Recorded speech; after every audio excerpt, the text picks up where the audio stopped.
Madhurya-Kadambini by Śrīla Viśvanātha Cakravartī Ṭhākura. Third shower of nectar. Elimination of all impediments to bhakti.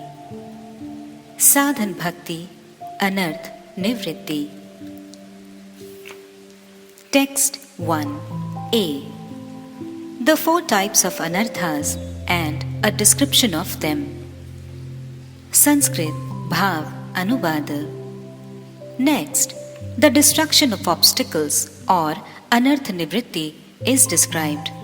Anarthas are of four types. First, dushkriti uth anartha, that is, impediments arising from previous sinful activities. This refers to the miseries or kleshas previously mentioned, such as absorption in material objects, that is, abhinivesha, material attachment or raga, and hatred, that is, dvesha. Second, sukriti uth anartha, impediments that arise due to past pious activities. This refers to absorption in various types of facilities for material enjoyment. Some also count it among the types of klesha. Third, aparādha uth anartha, that is, impediments arising from past offences. Here, this refers solely to offences to the holy name, nama aparādha, not offences in service or seva aparādha. Fourth, bhakti uth anartha, that is, impediments that arise due to imperfectly performed devotion. Pīyūṣa-varṣiṇī-vṛtti. Having described Shraddha or faith, Sadhu Sangha or saintly association, and Anishtita Bhajan Kriya or unsteady devotional service in second shower of nectar, Śrīla Viśvanātha Cakravartī Ṭhākura describes in this third shower the stage of anartha-nivritti, that is, the destruction of impediments. That which has no artha or real value is known as anartha or worthless. The general meaning of artha is money or wealth, but in truth, artha specifically means the attainment of the supreme spiritual entity or paramartha vastu. That which is devoid of any worth is known as an anartha. The only real wealth or paramartha is Sri Krishna and loving service to him. Consequently, any desire other than to attain Sri Krishna and lovingly serve him is an anartha, a worthless desire. The aspiration for material enjoyment is a detrimental desire. Indeed, it is the root of all other anarthas. Even the desire for liberation is an anartha. Constitutionally, the living entity is a servant of Sri Krishna. Therefore, Krishna and pure loving service to him are factually the living entity's only artha or wealth. Whatever is separate from this or an obstacle to it is not his highest wealth, paramartha, and is known as anartha. Bhakti or Bhagavad Dharma is the supremely astonishing, all-powerful sadhana. Practitioners who are already free from anarthas easily make their life successful simply by coming in slight contact with this sadhana. In Śrīmad Bhagavatam, it is stated, Shruto anupatito dhyat adrito vanumoditaha sadhya punati saddharmo deva vishva druho apihi. Śrīmad Bhagavatam 11:2-12. Bhakti or Bhagavad Dharma is such an extraordinary spiritual process that whoever simply hears about it, speaks its glories, meditates upon it, accepts it within his heart with respect and faith, or appreciates a person who has begun to practice it, becomes purified in a moment, even if he is averse to Bhagwan and the entire world. Obstacles to practicing bhakti are called anarthas, and they are described in detail in this third shower. For this reason, it is incumbent on every sādhaka to repeatedly study this third shower with care. Śrīla Narottam Das Thakur has said, Antarya nahi jai, aise param bhai. My anarthas have not gone, hence I am exceedingly fearful. The detrimental desire for material enjoyment that resides in living entities who are bound within the net of the illusionary energy since time immemorial is the root cause of their anarthas. These anarthas are of 4 types: dushkriti-uttha, sukriti-uttha, aparādha-uttha, and bhakti-uttha. First, dushkriti-uttha anarthas. They arise from past sinful activities and refer to the 5 types of klesha or suffering. That is, first, avidya or ignorance; second, asmita or false egoism; third, raga or material attachment; fourth, dvesha or aversion or hatred; and fifth, abhinivesha, material absorption. These have already been described in the second shower. In essence, because living entities who are averse to the service of Krishna since a time without beginning possesses ill motives, they are bound by ignorance or avidya. As a result, they develop the false egoism or asmita, that the body is I and that anything related to the body is mine. They thus develop attachment or raga to the material objects of sense gratification and affection for them, and they feel deep aversion or dvesha to the threefold miseries. The consequence of such attachment to the body and bodily relationships and intense absorption or abhinivesha in them is that deep impressions are made in the living entity's heart. These impressions obstruct one's ability to perform shravan and kirtan at the time of devotional practice and are therefore called dushkriti jat anarthas or dushkriti-uttha anarthas. Second, sukriti-uttha anarthas. These are desires for happiness in the temporary heavenly planets and so forth, and they are the result of performing pious or selfishly motivated actions, satkarma or sakama, in past lives. These desires are the obstacles known as sukriti-uttha anarthas. Desires for material enjoyment arising in the heart of the sādhaka at the time of devotional practice are the result of impressions created by past pious activities and are called sukriti jat anarthas or sukriti-uttha anarthas. The desire for liberation is also a sukriti jat anartha. It is never possible to taste bhajan rasa as long as the heart yearns for either material enjoyment or liberation. It has thus been said, Bhukti mukti spriha yavat pishache hriti vartate tavad bhakti sukhasyatra katham abhyudyo bhavet. Shri Bhakti Rasamrit Sindhu 1:2-22. As long as the 2 witches of the desires for material enjoyment and for liberation from material bondage remain in the heart, how can the transcendental bliss of pure devotion possibly arise? For this reason, Patanjali and other prominent great sages have included the category of Sukriti Jat Anartha within the previously mentioned 5 types of miseries or kleshas such as avidya and asmita. Third, aparādha uttha anarthas. They are obstacles arising from offences. These anarthas are, for the most part, the greatest impediments in the performance of bhajan. It is for this reason that Śrīla Viśvanātha Cakravartī Ṭhākura has elaborated on them. From a general perspective, offence and sin appear to be synonymous, but devotional scriptures clarify that there is a huge difference between them. Merely a semblance or abhasa of bhajan vanquishes a host of sins, just as a fire completely destroys a massive stack of cotton. But an offense is not so easily vanquished. It is only by acknowledging one's offense and bitterly lamenting for it that atonement is possible. A sinful person can easily achieve perfection on the strength of his bhajan, but it is never possible for an offensive person to attain perfection.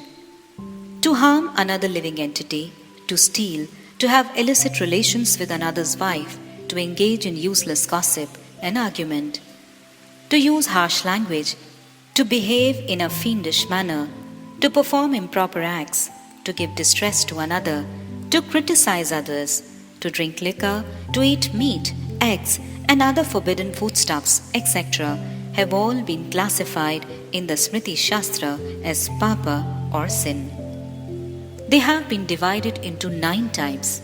First, Ati Patak. Second, Maha Patak. Third, Anu Patak. Fourth, Upa Patak. Fifth, Shankari Gana. Sixth, Apatrikaran. Seventh, Jati Brahmanchakar. Eighth, Malavaha. And ninth, Parkirna. Sri Chaitanya Charitamrita Adi Leela 8.26 to 30 states, Ek Krishna Naam Kare Sarva Paap Nash, Premer Karan Bhakti Kare N Prakash, Premer Uday Hoy Premer Vikar, Swed Kamp Pulakadi Gad Gad Ashrudhar, Anayase Bhavakshay Krishner Sevan, Ek Krishna Namer Phale Pai Et Dhan, हेन कृष्ण नाम यदि लय बहुबार, तबु यदि प्रेम नहे नहे अश्रुधार, तबे जानी अपराध ताहाते प्रचुर, कृष्ण नाम बीज ताहे न करे अंकुर. Uttering Krishna Nama just once annihilates the entirety of one's sinful acts or papa, resulting in the manifestation of bhakti, which is the cause of prema. The awakening of prema causes bodily transformations such as perspiration, trembling, horripilation, a faltering voice, and tears in the eyes. Uttering Krishna Nama easily destroys the cycle of birth and death, and one attains loving service to Sri Krishna. Sri Krishna Nama is so powerful that the fruit of uttering it just once is abundant transcendental wealth. Nonetheless, if a person utters Krishna Nama repeatedly, but still prema does not arise and tears do not fill his eyes, it can be understood that he has committed excessive offenses in chanting, and thus the seed of Krishna Nama does not sprout. From these statements, it can be easily understood how offenses pose fearful obstacles to one's progress in bhakti. It is because a person identifies his self with the body that a false ego or a desire for material enjoyment manifests in his heart and is the cause of his performing sinful activity such as stealing another's wealth, committing violent acts, telling lies, and eating meat and fish. The body is called anatma or non-soul, that is, it is an inert object. Identifying oneself with the body, which is a non-conscious entity, coupled with a desire to enjoy insentient objects with one's body, mind, and words, results in impious acts known as sin or papa. As sinful acts are connected solely with the insentient material objects, they cannot touch the Atma or soul. Therefore, the effects of such sins are inflicted only upon the insentient material body and mind. Compared to the sinful acts, offenses or aparādhas are unlimitedly more severe and dreadful. The effects of offenses directly cover the soul. When someone takes shelter of the path of bhakti and practices the limbs of bhakti, such as hearing, chanting, and remembering, then such activities are transcendental or spiritual. They are performed for the soul's progressive spiritual journey. The objects of these activities, Bhagwan, the devotee, the holy name, or the holy abodes of Bhagwan, are transcendental. Any neglect or disrespect of them due to perceiving them as a material is not merely a sin but an aparādha. Thus, a condemnable activity in relation to inert matter is called papa, and a condemnable activity in relation to spiritually conscious entities is called aparādha or offense. The result of sinful activity affects only the temporary, perishable material body, while the result of offense actually covers the soul of the embodied living entity, creating terrible obstacles on the path of his sadhan bhajan. Offenses committed to pure devotees who are repositories of loving devotional sentiments for Bhagwan are even more detrimental than offenses committed to the objects of such love, that is, Bhagwan himself.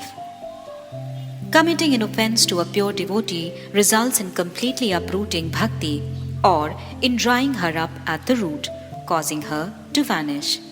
Offenses to Bhagwan, on the other hand, cover the tendency to engage in bhakti or cause bhakti to shrink. But when the offense is mitigated, bhakti reappears.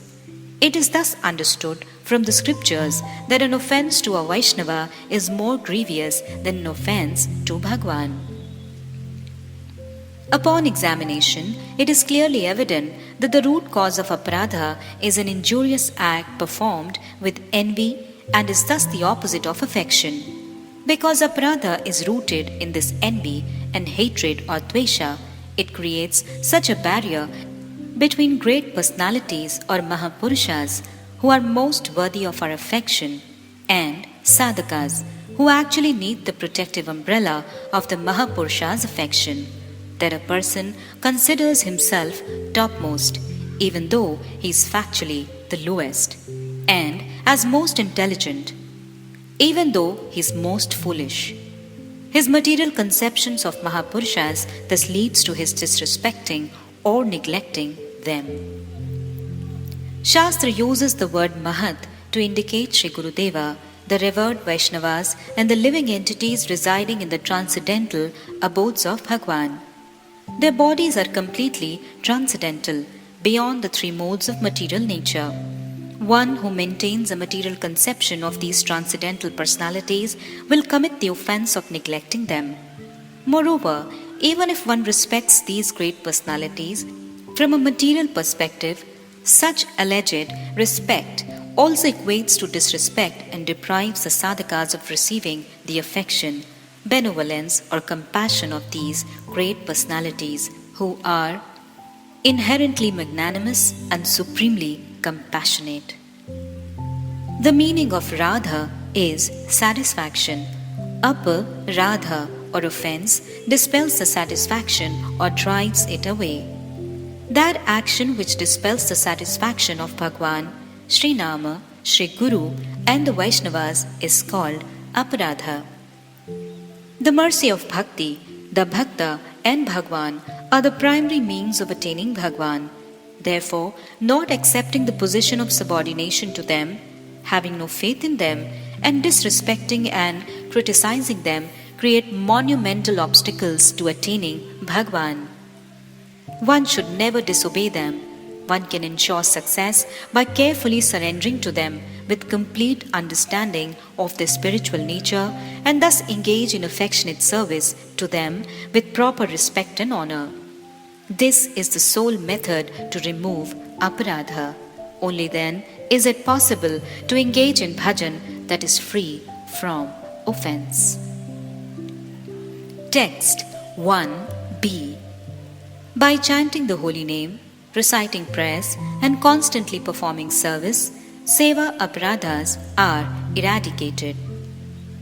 Sanskrit Bhāvānuvāda. Seva aparādhas, if committed by persons who are prudent and righteous, are for the most part nullified on a day-to-day basis by taking shelter of chanting the holy name, reciting the various prayers that eradicate these offenses, and constantly engaging in the service of the Lord. As a result, seva aparādhas cannot even sprout. Pīyūṣa-varṣiṇī-vṛtti. Thereafter, the author is explaining how the obstacles arising from offenses or aparādha utthanarthas refer only to offenses to the holy name or nama aparādha and not to the offenses performed in the service of Bhagwan or seva aparādha. Wise, saintly persons, by regularly chanting the holy name of Sri Hari, singing his eulogies, reciting various prayers, and constantly engaging in service to him, ensure the daily removal of offences committed to him in service. But if a person repeatedly commits seva aparādhas on the strength of his chanting of the holy name or on the strength of his recitation of eulogies, then those seva aparādhas will transform into nam aparādhas. Therefore, it is necessary for the sādhaka to be thoroughly acquainted with the various seva aparādhas. In the Padma Purana, 32 seva aparādhas have been described. 1. To enter a temple wearing shoes or slippers. 2. To enter a temple carried on a palanquin or a carrier. 3. To not observe the festivals of one's worshipful deity. 4th, to fail to offer obeisance to one's worshipful deity when present before him. 5. To offer prayers to Bhagwan while one still has food in one's mouth or on one's hands. 6th, to offer prayers to Bhagwan in an impure state. 7th, to offer obeisance to the Lord with only one hand. 8th, to show one's back to the deities while circumambulating them. 9th, to spread one's legs before the deity. 10th, to sit before the deity with one's hands binding one's raised knees. 11th, to lay down or sleep before the deity. 12th, to eat in front of the deity. 13th, to speak falsehood before the deity. 14th, to shout or talk loudly before the deity. 15th, to gossip before the deity. 16th, to cry before the deity. 17th, to shower favor to or chastise others in front of the deity. 18th, to speak harsh or cruel language before the deity. 19th, to cover oneself with blanket while standing before the deity or while engaged in service to him. 20. To blaspheme others before the deity. 21. To glorify others before the deity. 22. To use vulgar language before the deity. 23. To pass wind before the deity. 24. To offer the deity items of inferior quality even if one has the ability to offer high quality paraphernalia, for example, simply offering water and second-rate items at the time of worship, even though one is capable of offering the primary paraphernalia used in service, like flowers, tulsi, incense, ghee lamp, and foodstuffs. 25th, to eat foodstuffs not offered to the deity. 26th, to not offer seasonal fruit and flowers as soon as they are available. 27th, to offer the first portion of something to someone and then give the remaining part to the deity. 28th, to sit with one's back to the deity. 29th, to offer obeisance to others before the deity. 30th, to remain silent before the spiritual master, meaning to not offer him praise or obeisance and not answer his questions. 31. To praise oneself before the deity.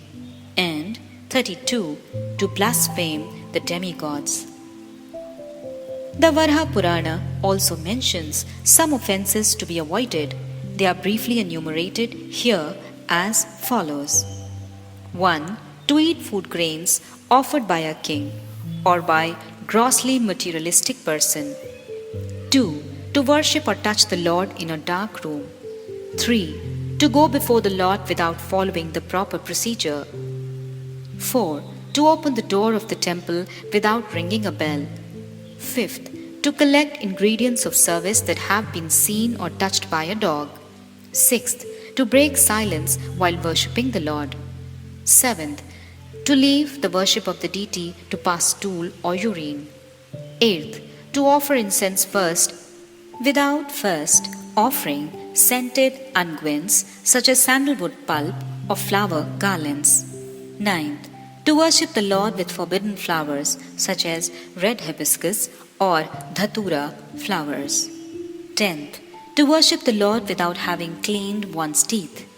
11th, to worship the Lord without bathing after sexual intercourse. 12th, To render service to the Lord after touching a woman on her menstrual cycle, an oil lamp, or a dead body. 13th. To render service to the Lord while wearing red, blue, or unwashed cloth, to wear cloth belonging to someone else, or to wear dirty cloth. And 14th. To touch the deity and offer worship after seeing a dead body, after passing wind, after showing anger, after visiting a crematorium, while suffering from indigestion, or after taking an oil massage. Additional seva aparādhas are described in other scriptures. 1. To disregard scriptures about Bhagwan and introduce other literatures. 2. To chew betel nut while standing before the Lord. 3. To worship the Lord with flour kept on or in forbidden leaves such as those from the castor oil plant. 4th. To perform worship at an inauspicious time, that is, opportune for demons. 5th. To perform worship while seated on a wooden stool or while sitting on the floor and not on an appropriate seat or asana. 6th. To touch the deity with the left hand while bathing him. 7th. To worship the Lord with flowers that have wilted or been procured by begging. 8th. To spit at the time of worship. 9th. To boast, I am a first-class pujari or priest. 10th. To wear Tiriyak Pundra Tilak or horizontal tilaka worn by the followers of Lord Shiva at the time of worship. 11th. To enter the temple without washing one's feet. 12th. To offer grains to Sri Hari that have been cooked by non-devotees. 13th. To worship the Lord in front of a non-devotee. 14th. To worship the Lord without first worshipping Sri Narasimha-deva, the destroyer of obstacles. 15th. To worship the Lord having just seen a Kapalika mendicant. The Kapalika mendicants are tantric materialists who carry skulls in their hands. They are not Vaishnavas and they follow a lifestyle that is opposed to Shastras. 16th. To bathe the deity with water that has been touched by fingernails. 17th. To worship the Lord while one's body is perspiring. 18th.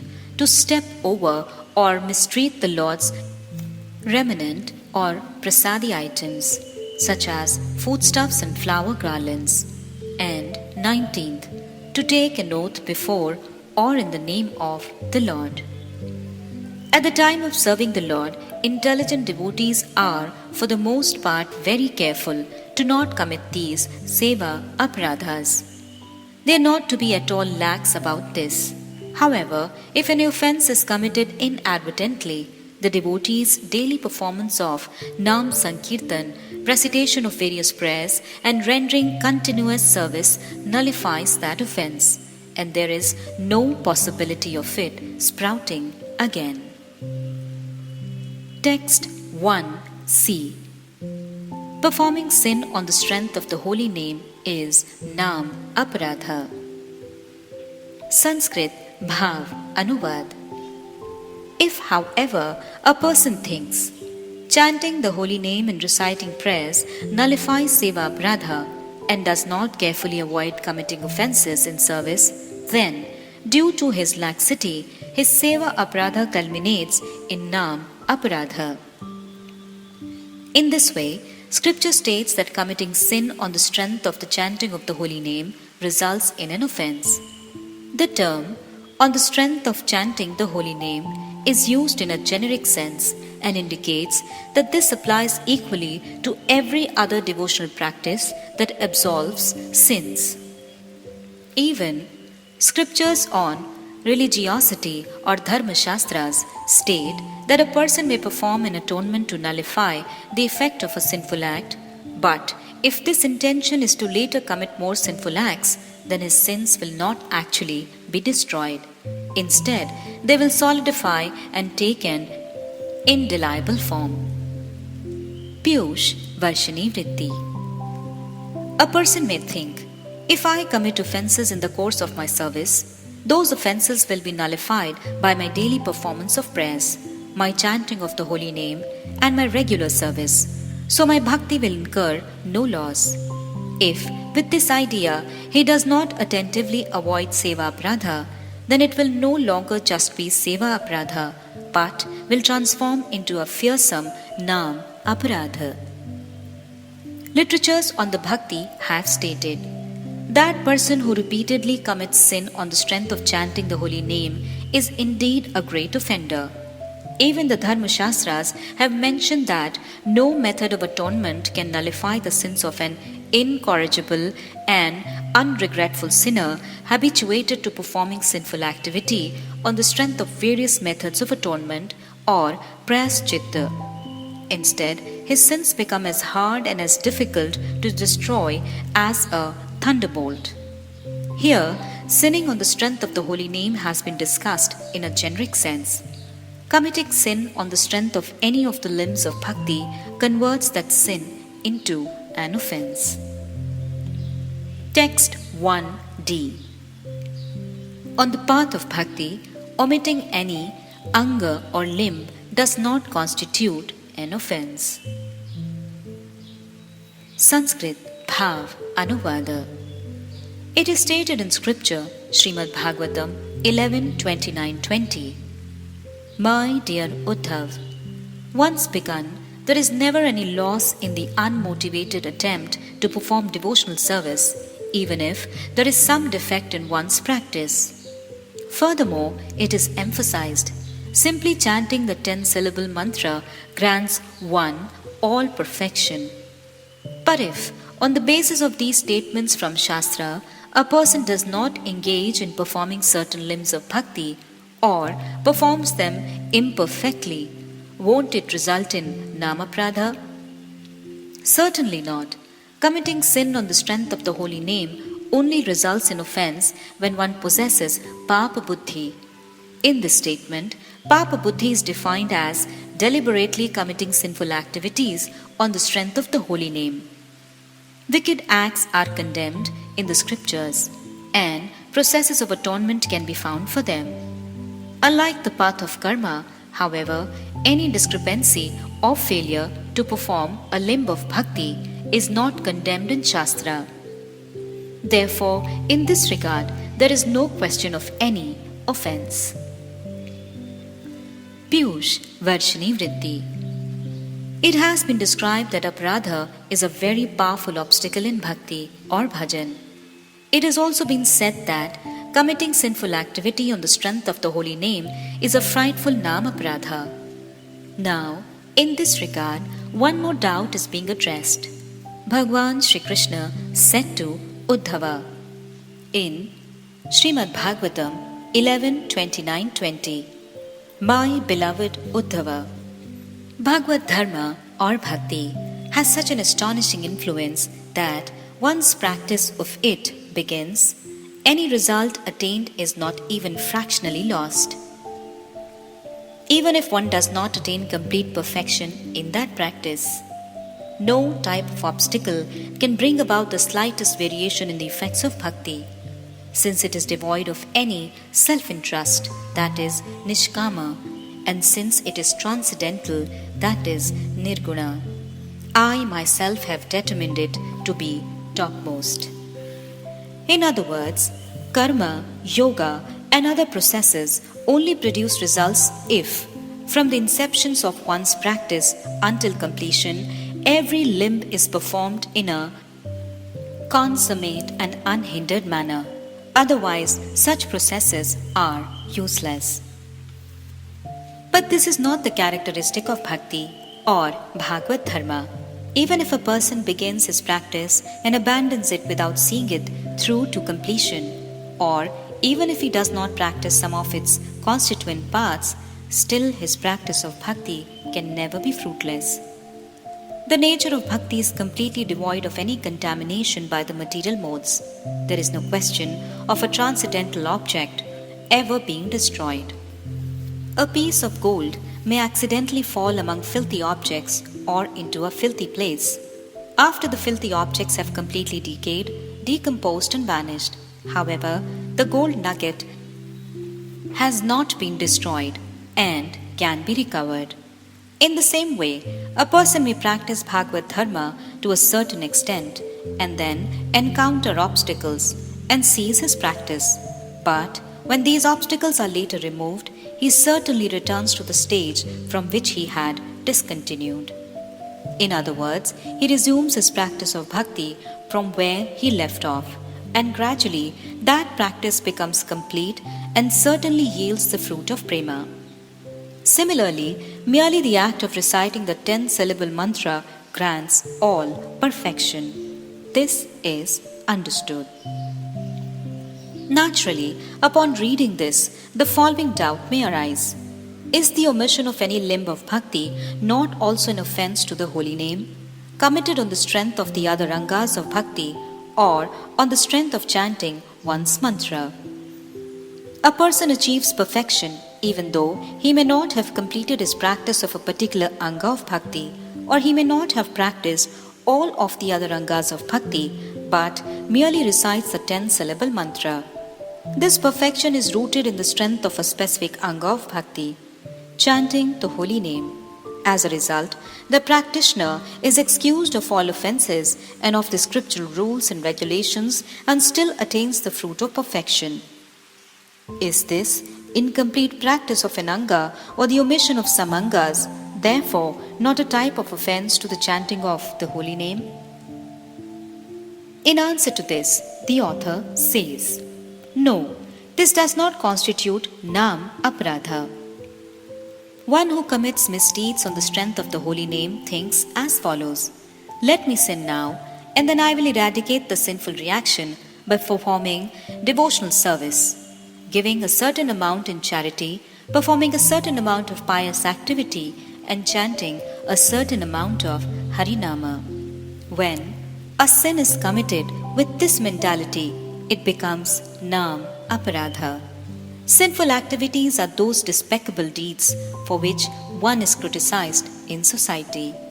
They are described in the scriptures, which also prescribe forms of penance. However, the incomplete performance of a limb of bhakti or omitting it is not described as sinful in the scriptures, nor is any penance prescribed. Scripture does not instruct us to practice Bhagavad Dharma or to recite mantras while intentionally carrying a desire to sin in the heart. Both are performed solely with a desire to attain Bhagwan. If in the performance of bhakti the sādhaka becomes afflicted with some disease or dies, or if he undergoes some other impediment and consequently does not perfect his practice and attain his ultimate goal, there is no question of his incomplete practice being categorized as sin, for he had no trace of an intention to commit sin. Specifically, on the path of karma or fruitive action, a slight shortcoming in following the prescribed rules and regulations in regard to the recitation of one's mantras or in one's conduct is considered a deficiency in following the limbs of karma. As a result of these shortcomings, the path of karma is not able to bestow its fruit. But the path of bhakti is not like this. By its very nature, bhakti is self-manifesting, all-powerful and fully independent. So, there is no possibility of an anga being incomplete. The performance of any anga is automatically complete. Even if it is left incomplete, it surely bestows its fruit. It is never fruitless, and the devotee is not criticized by anyone in society. The scriptures also never criticize such a devotee and do not prescribe any form of atonement for him. Therefore, according to the above mentioned scriptural statements, there is no danger of there being any nam aparādha. In a sense, it is nam aparādha to chant the holy name or perform any limb of devotion with a conscious desire to sin. In other words, it is nam aparādha to desire to purify oneself of sinful activities, knowingly performed on the strength of the holy name or on the strength of any limb of bhakti. Such a sin becomes as hard as a thunderbolt, and one cannot get free from it. Text 1e. For one who takes shelter of Bhagavad Dharma, all obstacles are destroyed. Sanskrit Bhāvānuvāda. The following statement is seen in Shastra. Even ignorant persons easily attain their eternal well-being, Sri Bhagwan, by following all the methods he has prescribed. Know these methods to be Bhagavad Dharma or Bhakti. O King, by taking shelter of Bhagavad Dharma, a person will never be hindered by any obstacle, even while running on this path with his eyes closed, that is to say, with some lapse in his proper observance of the prescribed rules and regulations, he will not stumble or fall from it, nor will he be cheated of its ultimate result. Śrīmad Bhagavatam 11:2-34 and 35. Here, the words Nimilya Netra mean by closing the eyes and refer to the action a person performs. Indirectly, Nimilya indicates, despite having eyes, one closes them. That is, it suggests willful closing of the eyes. The word dhavan, that is, running, refers to the taking longer strides than normal, without stumbling. Similarly, a person may take shelter of Bhagavad Dharma and may have knowledge of the limbs of bhakti, but still, like an ignorant person, he may skip over some of the secondary angas. If, however, he continues to follow the primary limbs, that is, hearing, chanting, remembering, etc., then there will neither be the fault of neglect, nor will there be any hindrance, and he will not be cheated of the fruit of Bhagavad Dharma. This analogy is indeed appropriate. Pīyūṣa-varṣiṇī-vṛtti. In the previous section, while describing the different types of offences which are powerful obstacles to bhakti, or anarthas, Śrīla Viśvanātha Cakravartī Ṭhākura also explains that Bhagavad Dharma bestows the full result of devotional practice, even if a person fails to perform some of its angas. In other words, there is no possibility of such omission constituting aparādha. Now the revered author explains how a person makes rapid advancement on the path of bhajan, despite breaching the angas of bhakti or Bhagavad Dharma. There is no fear of his falling down or committing an offense. The author establishes this on the evidence of verses from Śrīmad Bhagavatam 11:2-34 and 35.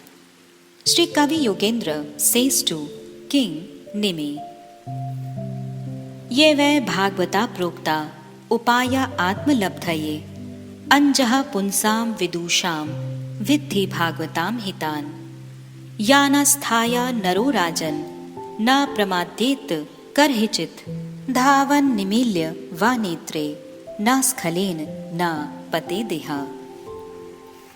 By following all the methods of Bhagwan has described, even ignorant persons easily attain their eternal well-being. Sri Bhagwan himself. Know these methods to be Bhagavad Dharma. O King, by taking shelter of Bhagavad Dharma, a person will never be hindered by any obstacle, even while running on this path of bhakti with his eyes closed. That is to say, with some lapse in his proper observance of the prescribed rules and regulations, he will not stumble or fall from it, nor will he be cheated of its ultimate result. Various rishis and munis, that is, sages and seers, have articulated aspects of their respective religious processes, but no one besides Sri Bhagwan himself can describe Bhagavad Dharma or Bhakti Dharma and his own real nature, Swarupa. It is for this reason that Bhagwan has done so. Shri Krishna says to Uddhava, Kālen nashta pralaye vāṇiyam veda sangita maya adau brahmane prokta dharmo yasyam madatmakaha. Śrīmad Bhagavatam 11:14-3. My dear Uddhava, with the inevitable passing of time came the period of annihilation, and the transcendental message of the Vedas was lost. For this reason, at the time of following creation, I again instructed this Vedic knowledge. to Brahma in accord with my resolve. My instructions to him enunciate the path of devotion to me, that is Bhagavad Dharma. The fruit of Bhagavad Dharma is the attainment of prema for Bhagwan and direct service to him. Since Bhagwan has personally explained with his own lotus mouth how to attain such prema and loving service, that explanation is trustworthy and flawless. Such an authentic and accurate exposition is impossible for others. It is for this reason that Bhagwan himself has described Bhagavad Dharma with his own lotus mouth.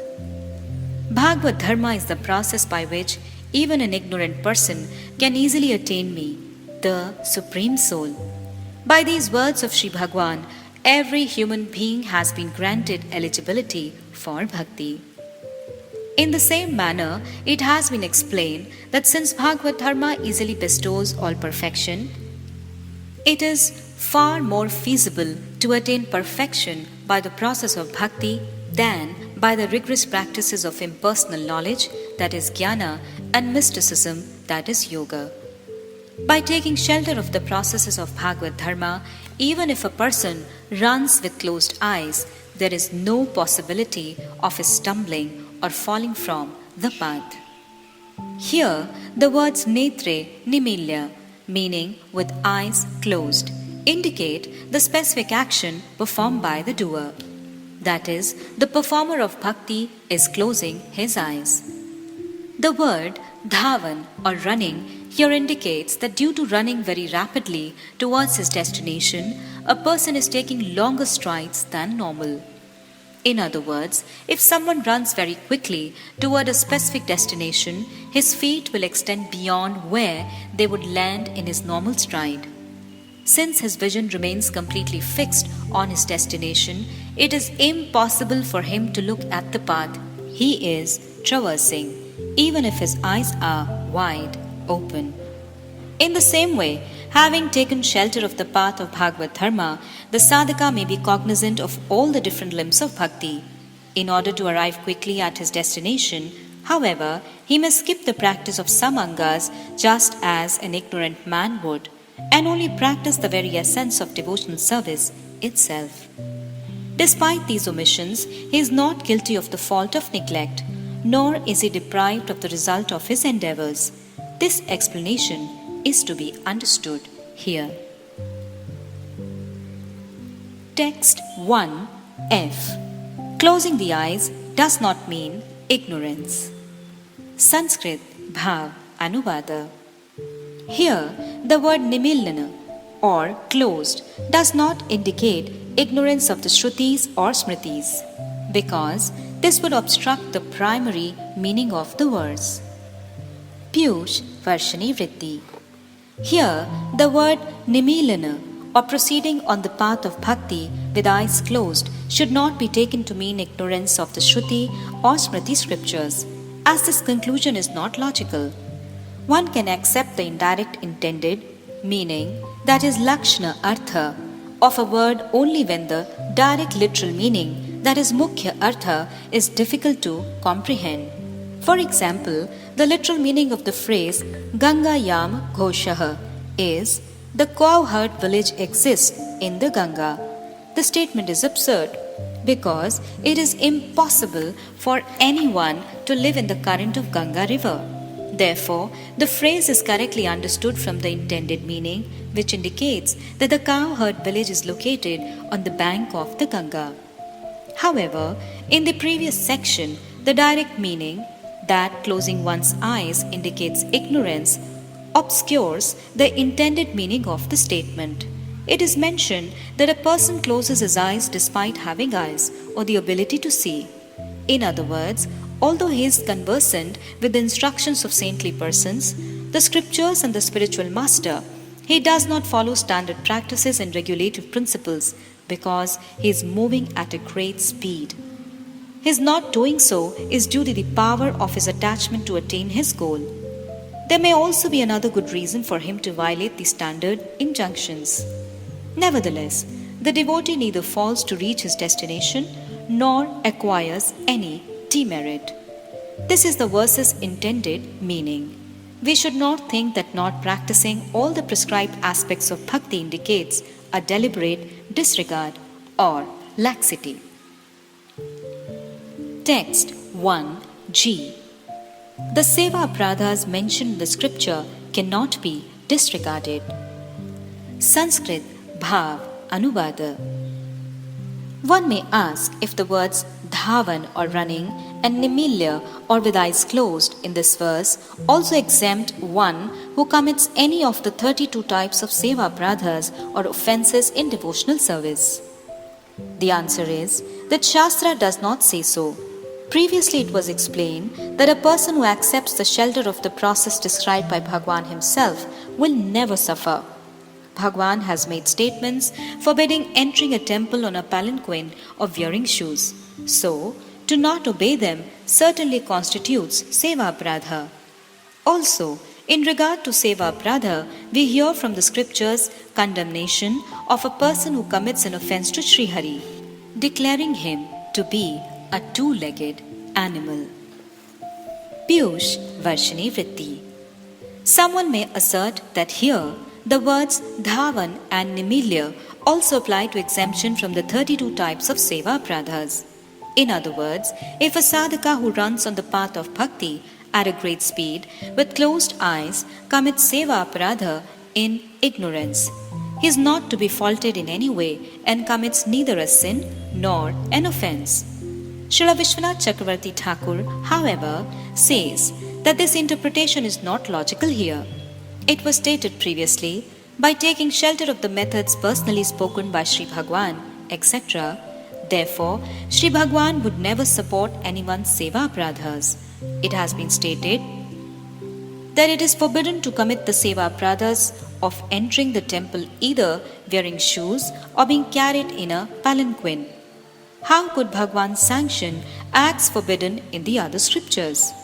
In regard to seva aparādha, we certainly hear condemnation of seva aparādha in the statement of the Puranas. Harer apya aparādhāni yaha kuryād dvipād pāṁshanah. Those who commit an offense to Sri Hari are two-legged animals. Text 1h.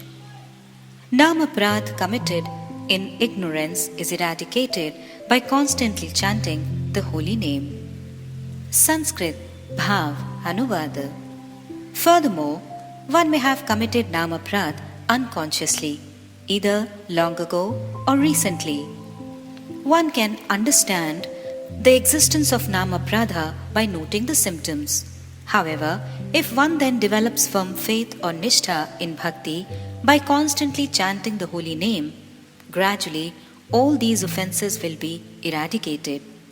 If the offence has been committed intentionally, however, then some special means to mitigate it are recommended. Pīyūṣa-varṣiṇī-vṛtti. Moreover, unconsciously, one may have committed multitudinous offences to the holy name. Either long ago or recently, one can understand the existence of offence by observing its resultant signs, such as carelessness in executing the angas of bhakti and absorption in matters unrelated to Sri Krishna. Therefore, one should then chant the holy name continuously so as to develop firm faith in bhakti. At the stage of bhakti nishtha, the offence is gradually mitigated. Hari Bhakti Vilas states, Jate naam aparādhe api pramadena kathanchan sada sankirtayan naam tad ek sharano bhavet naam aparādha yuktanam namanyeva harantyagham avishranт prayuktani tanyevartha karani cha. If out of negligence or error a sādhaka commits offences to the holy name, then with one pointed focus he should take shelter of the holy name, continuously performing Nam Sankirtan. The holy name alone will free the offender from his aparādha. Constant utterance of the holy name will help the sādhaka achieve all perfection. The result of unknowingly committing offences to the holy name is not ghastly. For the sādhaka who constantly utters the holy name, Harinama dispels all his offences and ultimately bestows prema upon him, thus making his life completely blessed. If one commits offences consciously in a premeditated fashion, however, the result will be most terrible. According to the severity of the nama-aparādha committed, there is a special corresponding regulation by which to eradicate it. Text 2. 2a. Blasphemy of devotees, the first offense to the holy name. Sanskrit Bhāvānuvāda. Blasphemy or ninda of saintly persons or bhaktas is the first of the 10 kinds of offences to the holy name. Here, the word ninda also indicates envy, malevolence and other similar dispositions. Pīyūṣa-varṣiṇī-vṛtti. There are 10 types of offences to the holy name. Padma Purana presents a poignant analysis of the same. First, Sadam Ninda Namnaha Paramam Aparādham Vitnute Yataha Khyatim Yatam Katmu Sahate Tat Vigarham. Second, Shivasya Śrī Viśṇorya Iha Guna Namadi Sakalam Dhiya Bhinnam Pashyetsa Khalu Hari Namhit Karha. Third, Gurur Avagya. Fourth, Shruti Shastra Nindanam. Fifth, Tatha Arthavado. Sixth, Harinamni Kalpanam. Seventh, Namno Balad Yasyahi Papa Buddhirna Vidyate Tasya Yamer hi Shuddhihi. Eighth, Dharma Vrat Tyag Hutadi Sarva Shubhkriya Samyamapi Pramadaha. Ninth, Ashraddhane Vimukhe Apya Shravati Yaschopadeshaha Shiv Nama Pradhaha. 10th, Shrute Api Nama Mahatmaye Yaha Priti Rahito Adhmaha Aham Mamadi Parmo Namni So Apya Aparādhakrit. Padma Purana quoted in Hari Bhakti Vilas 11.283 to 287. First, blaspheming saintly persons produces the most grievous offense to the holy name. How can Sri Nama Prabhu tolerate blasphemy of those exalted souls who are devoted to Sri Krishna's name and who propagate the glory of Harinama throughout the world? This is why blasphemy of sadhus is the primary offense to the holy name. One should never criticize devotees who are exclusively devoted to the holy name. Rather, understanding that they are the best of the saintly persons, one should always associate with them and perform Nama Kirtan. By doing so, the holy name will speedily bestow its mercy. Second, the second offense to the holy name is mentioned in the verse above, beginning Shivasya Śrī Viśṇor. It can be explained in 2 ways. First, to consider the names, qualities and so on of Sadashiva, the leader of the demigods. To be separate from those of Sri Vishnu is an offense to the holy name, because considering Sadashiva an independent controller separate from Sri Bhagwan, Sri Vishnu, leads to the faulty doctrine of multiple supreme controllers or Bahu Ishwarvad. This will impede one's attainment of unalloyed devotion to Bhagwan. Sri Krishna is the supreme controller, and it is solely through his potency that Shiva and the other demigods attain the position of being controllers. They have no power separate from his.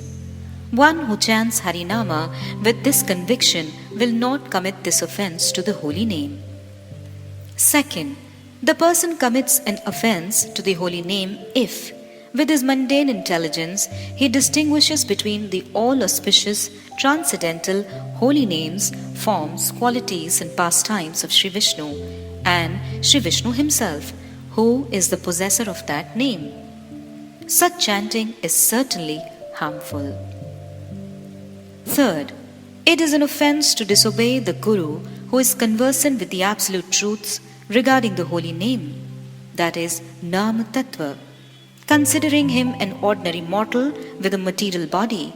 That person who teaches how the holy name is the topmost spiritual truth is the Nam Guru, and it is one's duty to be unwavering in one's devotion to him.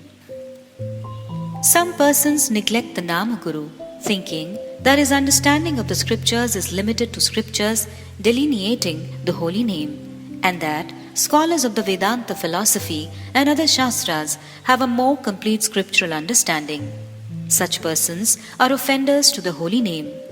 In truth, no Guru is superior to that Guru who is conversant with Nama Tattva. It is an offense to consider him inferior.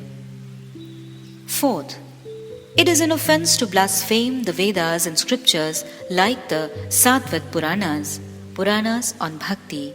For throughout the Vedas and Upanishads, one can find the glories of the holy name. Belittling the mantras that illuminate the glories of Srinama is an offense. Unfortunately, some people neglect such mantras of Shruti and show greater honor for other instructions contained therein. This is an offense to Harinama, and the result is an absence of taste for the holy name. Fifth, to consider the glories of the holy name to be exaggerated is also Nama-aparādha. It is known as Artha-vāda. The conception that Shastra's descriptions of the glories of Srinama are not factual but an exaggeration, written solely to arouse an interest in the holy name. By committing this offense to the holy name, one will have no taste for uttering Harinama. Sixth, to consider Bhagwan's name to be imaginary is an offense. Those who think that the rishis have concocted names like Rama and Krishna in order to achieve their own objectives are offenders to Srinama. The holy name is not fabricated. Its syllables are eternal and transcendental.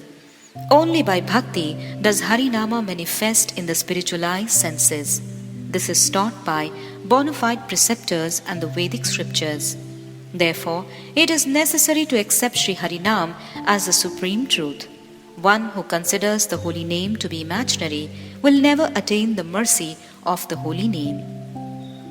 Seventh, one who has a tendency to commit misdeeds on the strength of the holy name cannot be purified. Even if he performs contrived yoga processes such as yama, niyam, dhyan, and dharana, this is certain.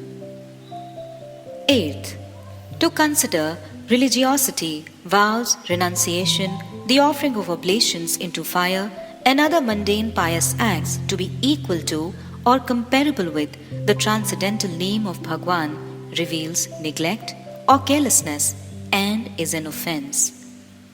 No pious activity can equate with the utterance of Harinama. Those who consider them equivalent are offenders to the holy name. A person who prays to the holy name of Sri Hari for the insignificant results of these pious acts is also an offender to Harinam, because within his mind he is equating it with those activities. Ninth, it is also an offense to the holy name to give instructions on chanting to those who are faithless and disinclined to ever hear the name. Of all the instructions given in the Vedas, the instructions to chant Harinam are superlative. Those who have developed faith in exclusive devotion or Ananya Bhakti are truly qualified to chant the holy name of Sri Hari. It is an offense to give instructions on Harinam to those who do not have such faith, who are opposed to transcendental service to Sri Hari, and who have no taste in hearing Harinama. 10th, those who hear the astonishing glories of the holy name, but still consider this body, composed of flesh, blood and skin, to be the self, and objects of material sense gratification to be their property, do not show any love or enthusiasm for uttering Srinama. They are offenders to the holy name, which destroys the sins and offenses of those who have committed Nama-aparādha. By continuous chanting, one attains the ultimate goal of life, the wealth of prema. Śrīla Viśvanātha Cakravartī Ṭhākura has thoroughly deliberated on these offenses to the holy name. Blasphemy of the Mahapurushas or saintly Vaishnavas who have taken shelter of the name is the first of the 10 offences to Srinama. Some people assume that it is not an offence to criticize a sadhu who has engaged in an objectionable activity because one is only stating facts. But Srila Sridhar Swamipad has written in his commentary on the Śrīmad Bhagavatam, Nindanam Dosha Kirtanam. Whether the criticism is based on the fact or not, the vocalization of a saintly person's fault is nonetheless counted as ninda or blasphemy. Here, a question may arise. If one does not see a guilty person's faults, will that person ever be able to rectify himself? The answer is that persons like Sri Guru, Mahantas or great souls, and those who protect and guard the society of Vaishnavas will certainly make all arrangements for the rectification of such a person. If an ordinary sādhaka gossips about others and criticizes them, the only result will be that he will become an offender. He will not actually be rectifying the fault of the wrongdoer. Nindaya nahi karya, sabe paap labh, aite ke na kare ninda, maha mahabhag, aninduk hai je sukrit, Krishna bale, satya satya Krishna tare, uddharibe hele. Sri Chaitanya Bhagavat, Madhya Khand, 9.245 to 246. No benefit results from criticizing others. It only results in sin. Those who do not criticize are the most fortunate. Shri Krishna will most surely deliver that person who, while uttering his name, never criticizes anyone. Here, the word ninda is used to indicate envy and blasphemy.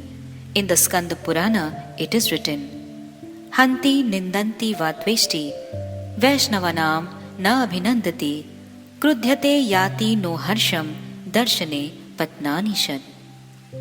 6 types of offences to devotees cause one's downfall. First, to beat or kill a Vaishnava. Second, to criticize a Vaishnava. Third, to be hateful towards a Vaishnava. Fourth, to not welcome a Vaishnava. Fifth, to show anger towards a Vaishnava. And sixth, to not feel happiness upon seeing a Vaishnava. The following are also categorized as Vaishnav aparādhas. To be envious of a Vaishnava, to speak profanities against a Vaishnava, to have no faith in a Vaishnava, to disobey a Vaishnava, to show intolerance of the activities of a Vaishnava, and to behave maliciously towards a Vaishnava. Because of the gravity of Vaishnava aparādha, it is the most serious offense and is therefore listed first. Being more severe, it nearly always intensifies and becomes the greatest obstacle in the sādhaka's devotional practice. In his instructions to Śrīla Rūpa Gosvāmī, Śrīmad Mahaprabhu said, Yadi Vaishnava aparādh uthe hati mata, upade va chinde tar shukhi jai pata, tate mali yatna kari kare avaran, aparādh hastir jai che na hai utkam. Shri Chaitanya Charitamrita, Madhya Leela, 19.156 and 157. When the mad elephant of Vaishnava aparādha is born, it either uproots or tears to pieces the vine of devotion, the leaves of which dry up. Therefore, the gardener or practicing devotee carefully erects a protective fence so that the mad elephant of Vaishnava aparādha cannot enter. Through these words of Mahaprabhu, we can understand the fearsome effects of Vaishnava aparādha. The sadhaka should remain particularly vigilant to protect himself from this offense. Text 2b. Repenting and pleasing a Vaishnava one has offended. Sanskrit Bhāvānuvāda. When a person understands that he has inadvertently committed an offense to the holy name by blaspheming a saintly person or sadhu, he should lament as follows. Alas, alas, a low-class person such as I has offended a sadhu. While repenting in this way and according to the principle that one burned by fire finds relief by fire alone, It basically refers to a heating medicinal ointment used in Ayurveda for treating burns. He should think, I will fall at the feet of that sadhu and please him. In this way, to mitigate his offense, he should sorrowfully offer that sadhu obeisances, prayers and all respect.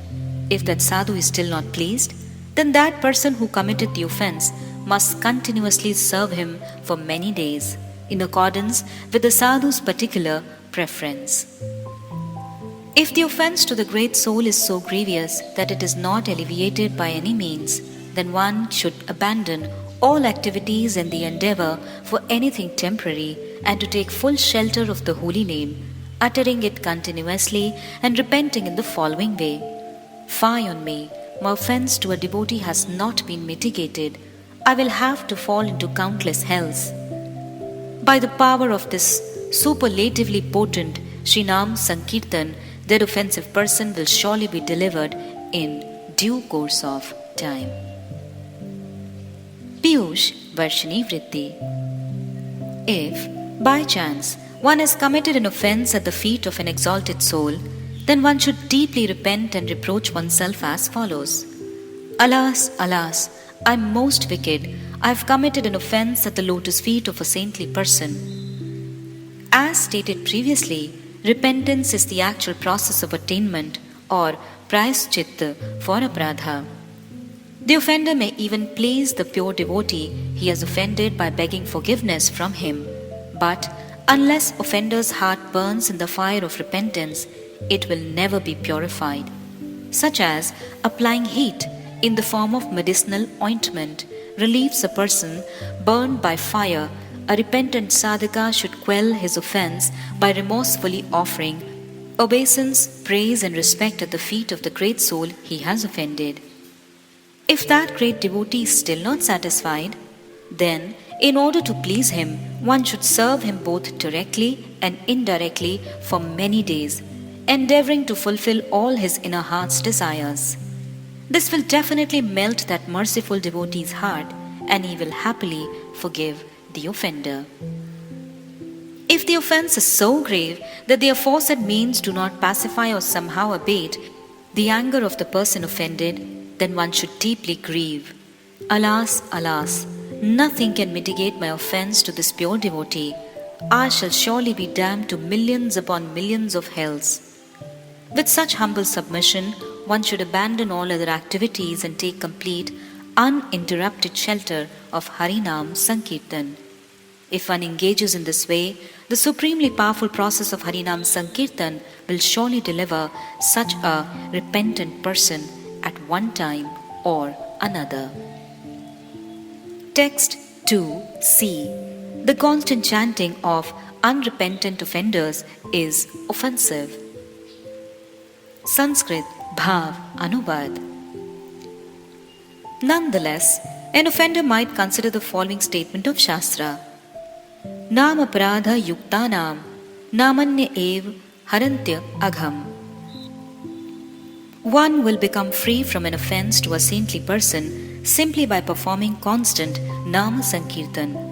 If, as a result, he concludes that instead of accepting his lowliness, by following repeatedly at the feet of the great personality he has offended, he should take shelter of the ultimate means, Nam Sankirtan, in order to mitigate his offense. Then, instead of eradicating the Nam aparādha, he commits further Nam aparādha. Pīyūṣa-varṣiṇī-vṛtti.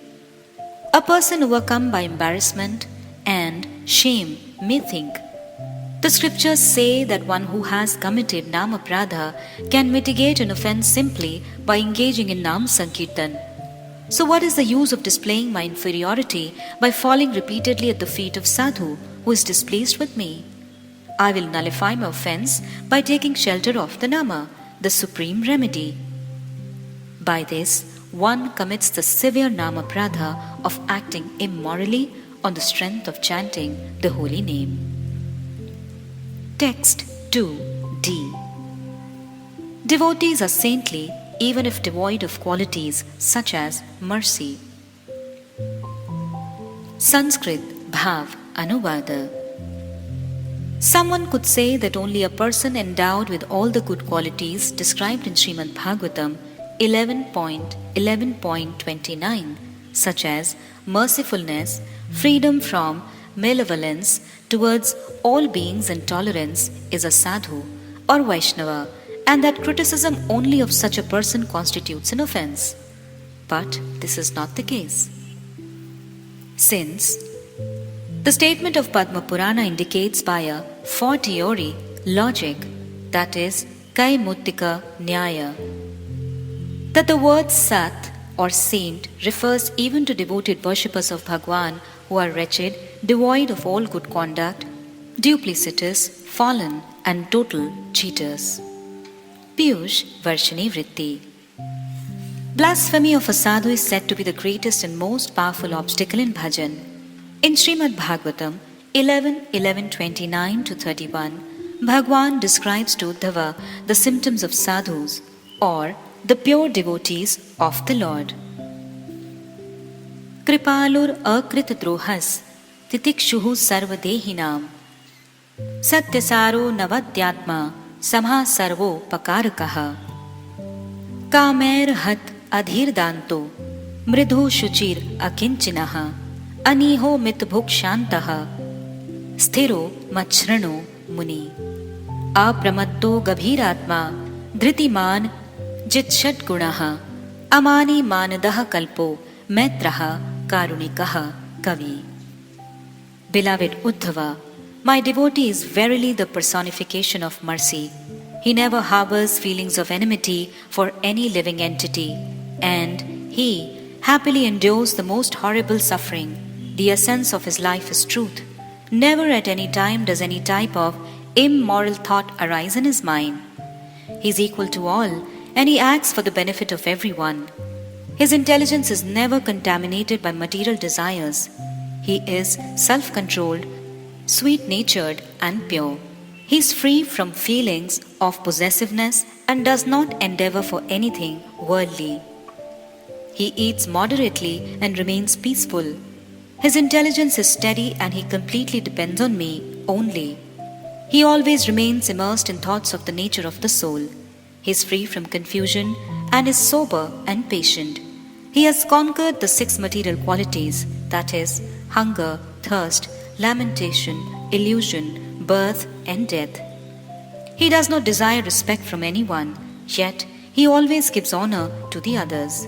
He is highly expert at explaining topics about me to others. He deals with everyone in a friendly manner, his heart brimming with compassion, and he has factual knowledge of the truth or tattva about me. Some people may say that a person who possesses all these symptoms is a genuine saint, and therefore an offense at his feet is truly nama-aparādha, whereas criticism of a man in the garb of a saint who does not embody the qualities mentioned above is not offensive. If such a person becomes angry, having been offended by something trivial and cannot be pacified by any means, it clearly indicates an absence of the above qualities. They thus conclude that criticism of him would not be categorized as nama-aparādha. The respected author states that whoever thinks like this is utterly mistaken. In the Padma Purana, Sri Sanat Kumar speaks to Sri Narada about nama-aparādha. Sarvachar vivarjitaha shat dhiyo vratya jagatvanchakaha dambha ahankriti pan paishyun parha papas त्याज्या निष्ठुरः ये चान्ये धनदार पुत्र निरतः सर्वधामास्ते अपीहि Shri Govind पदारविंद शरणा mukta bhavanti duja. O Brahmana, wretched persons are devoid of all virtuous practices. They are duplicitous, fallen, deceitful, conceited, and egotistical, addicted to intoxication, violent, irreligious, base, cruel-hearted, and grossly infatuated with their wealth, sons, and wife. Surrendering unto Sri Govinda's lotus feet liberates even such extremely fallen persons from material existence. From these words of Shastra, we should understand that even persons who behave in such a lowly way are sadhus if they perform bhajan of Sri Hari. the Lord himself said to Arjuna, Api chetasu duracharo bhajate mam ananyabhag sadhurev samantavyaha samyak vyavasito hi saha. Sri Bhagavad Gita 9.30. Even if a person of abominable character engages in exclusive devotion to me, that is ananya bhajan, he is still to be considered a sadhu because his intelligence is completely fixed in bhakti to me. Śrīla Viśvanātha Cakravartī Ṭhākura writes in his Śrīla-Cakravartī-Ṭhākura commentary on this verse, that devotee who exclusively worships Sri Krishna and not any demigod or goddess, who never performs fruitive acts or karma or cultivates knowledge or jnana, and who never desires any worldly happiness, only the happiness of Sri Krishna, is exclusively devoted to him, ananya bhakti, and is indeed a sadhu. When such exclusive devotion awakens within a practitioner, he develops a natural renunciation and distaste for anything unrelated to Krishna. If, by chance, abominable behavior is seen in him because of his strong detrimental impressions from a previous life, even extreme abominations, such as violence to others, theft of another's wealth, and illicit relations with someone else's wife, still we should accept him as a sadhu. This is because exclusive devotion is not contaminated by such things. Bhakti quickly awakens a mood of repentance within him, causes him to become virtuous, and grants him eternal peace. Shipram bhavati dharmatma sashvachantim nigacchati konte pratijanihi na me bhakta pranashyati. Bhagavad Gita 9.31. That most debauched person quickly becomes righteous and attains lasting peace. O son of Kunti, boldly proclaim that my devotee never perishes. The scriptures deem as saintly a person devoted to bhajan, even though he may be observed to behave abominably. Even if faults such as anger or intolerance are visible in him, still he must be considered a sadhu. Without a doubt, criticizing him will result in the first nama aparādha, blasphemy of the saints. Therefore, one should not disregard the severity of this offense, but carefully strive to rectify oneself in the manner previously mentioned. There is no other recourse.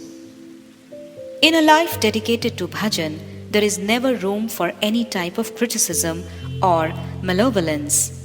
Śrīmad Mahaprabhu has therefore given instructions on humility to those performing Nam Bhajan. Je Rupe Loile Nam Prem Upajaye Tar Lakshana Shloka Shano Swarupa Ramaraya. Sri Chaitanya Charitamrita Antilila 20.20. Swarup Damodara Gosvāmī and Ramanandaraya please hear the verse that indicates how to chant the holy name in such a way as to awaken prema. Trinadapi shunichena tarorapi sahashnuna amanina manadena kirtanyaha sada hari. Shri Shikshashtak 3rd. Sri Chaitanya Charitamrita Antilila 20.21. One who feels lower than a blade of grass and who is more tolerant than a tree, who expects no honor for himself but is able to give due respect to all others, is qualified to perpetually chant the holy names of Sri Hari. Uttam hayya apana ke mane trinadham doi prakari sahishnuta kare vrikshasam.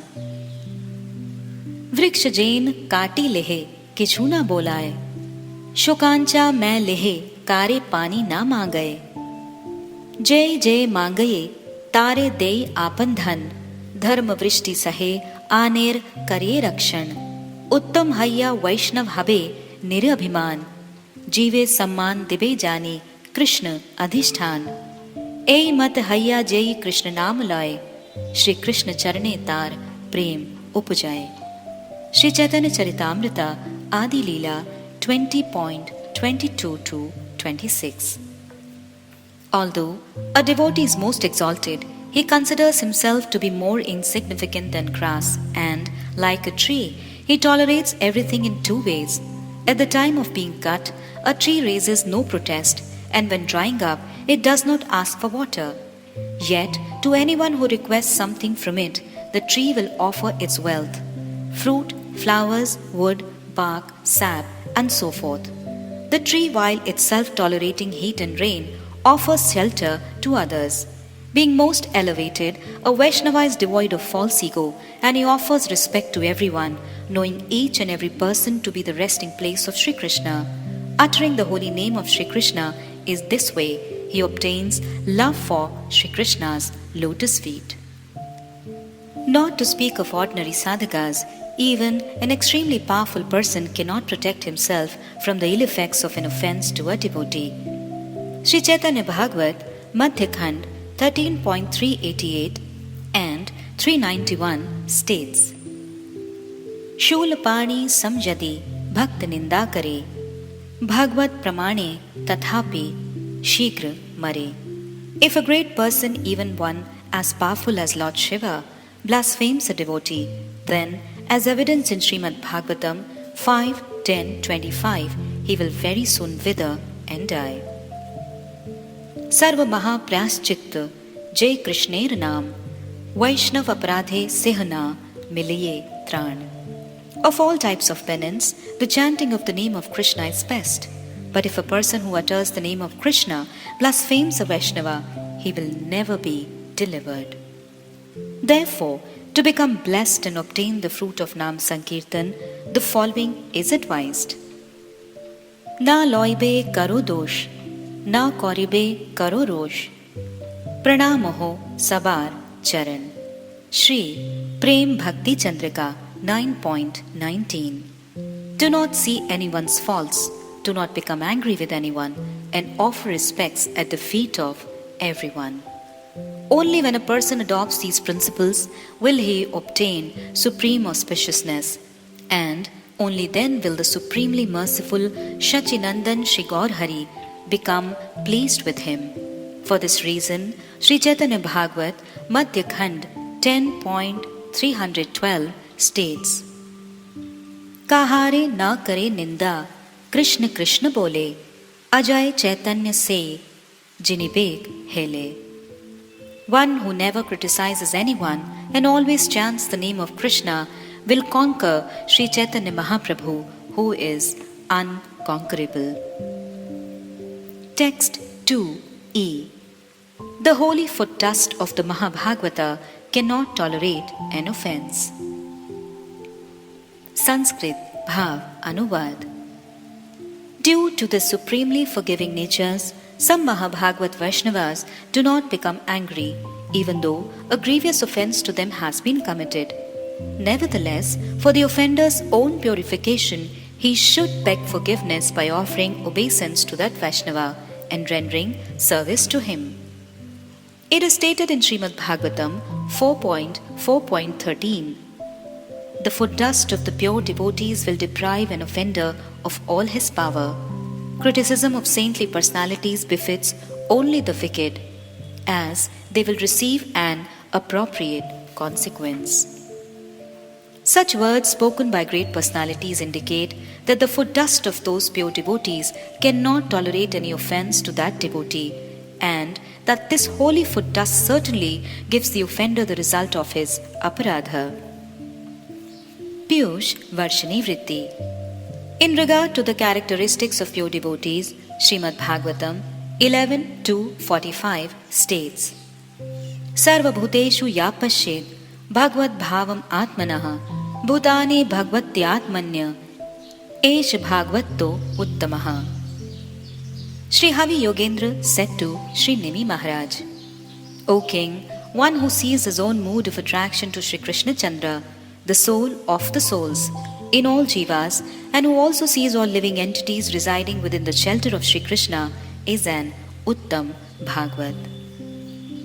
Such Mahabhagavatas roam this earth absorbed in prema, unconscious of the external world. If anyone blasphemes them or acts with hostility towards them, they do not become indignant and do not take offense. Hearing this, some may conjecture that if they never become angry or take offense, Such acts as criticizing them cannot be deemed aparādha. In this regard, Śrīla Viśvanātha Cakravartī Ṭhākura explains that although these pure devotees are not offended by anyone, the heart of the offender becomes extremely foul. Thus, if a person by chance criticizes or commits an offense to such a pure devotee in some way, then, to purify his heart, he should please that devotee by falling at his feet, praising him and begging him for forgiveness. Knowing him to be an exalted saint exclusively dedicated to chanting the holy name, he should perform Nam Kirtan while staying in his company. By doing this, the offender will quickly attain the mercy of Nam Prabhu. Here, another question may arise. If pure devotees regard praise, obeisances, blasphemy, and malice to be the same, then they cannot possibly become angry when criticized. And likewise, it is not possible to please them by praising them or offering them pranama. How then can the offender purify his heart and remove the offense simply by following their footsteps, offering praise, obeisance, and so on?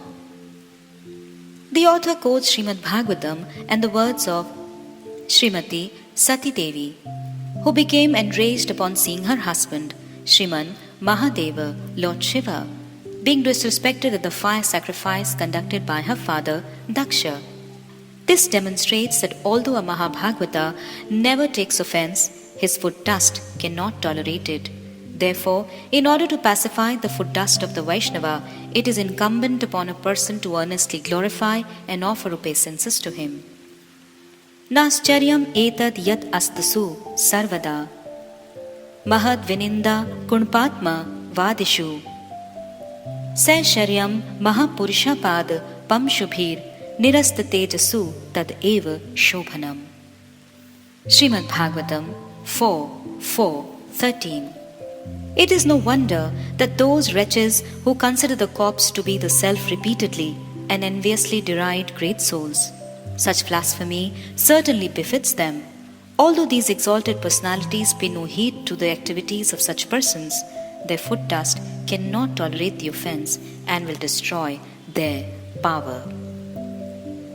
Through this great teaching, it is to be understood that although the impudent behavior of wicked persons does not stimulate anger in the heart of a great devotee, nevertheless, to pacify the dust of the holy feet of that pure devotee, such wicked persons must follow in that devotee's footsteps and worship him by glorifying him and offering him obeisance. If they do not, the dust of the devotee's holy feet will unfailingly mete out the appropriate punishment for their offense. Of this, there is no doubt. Text 2f. The Mahabhagavata can bestow his mercy independently and indiscriminatingly. Sanskrit Bhāvānuvāda.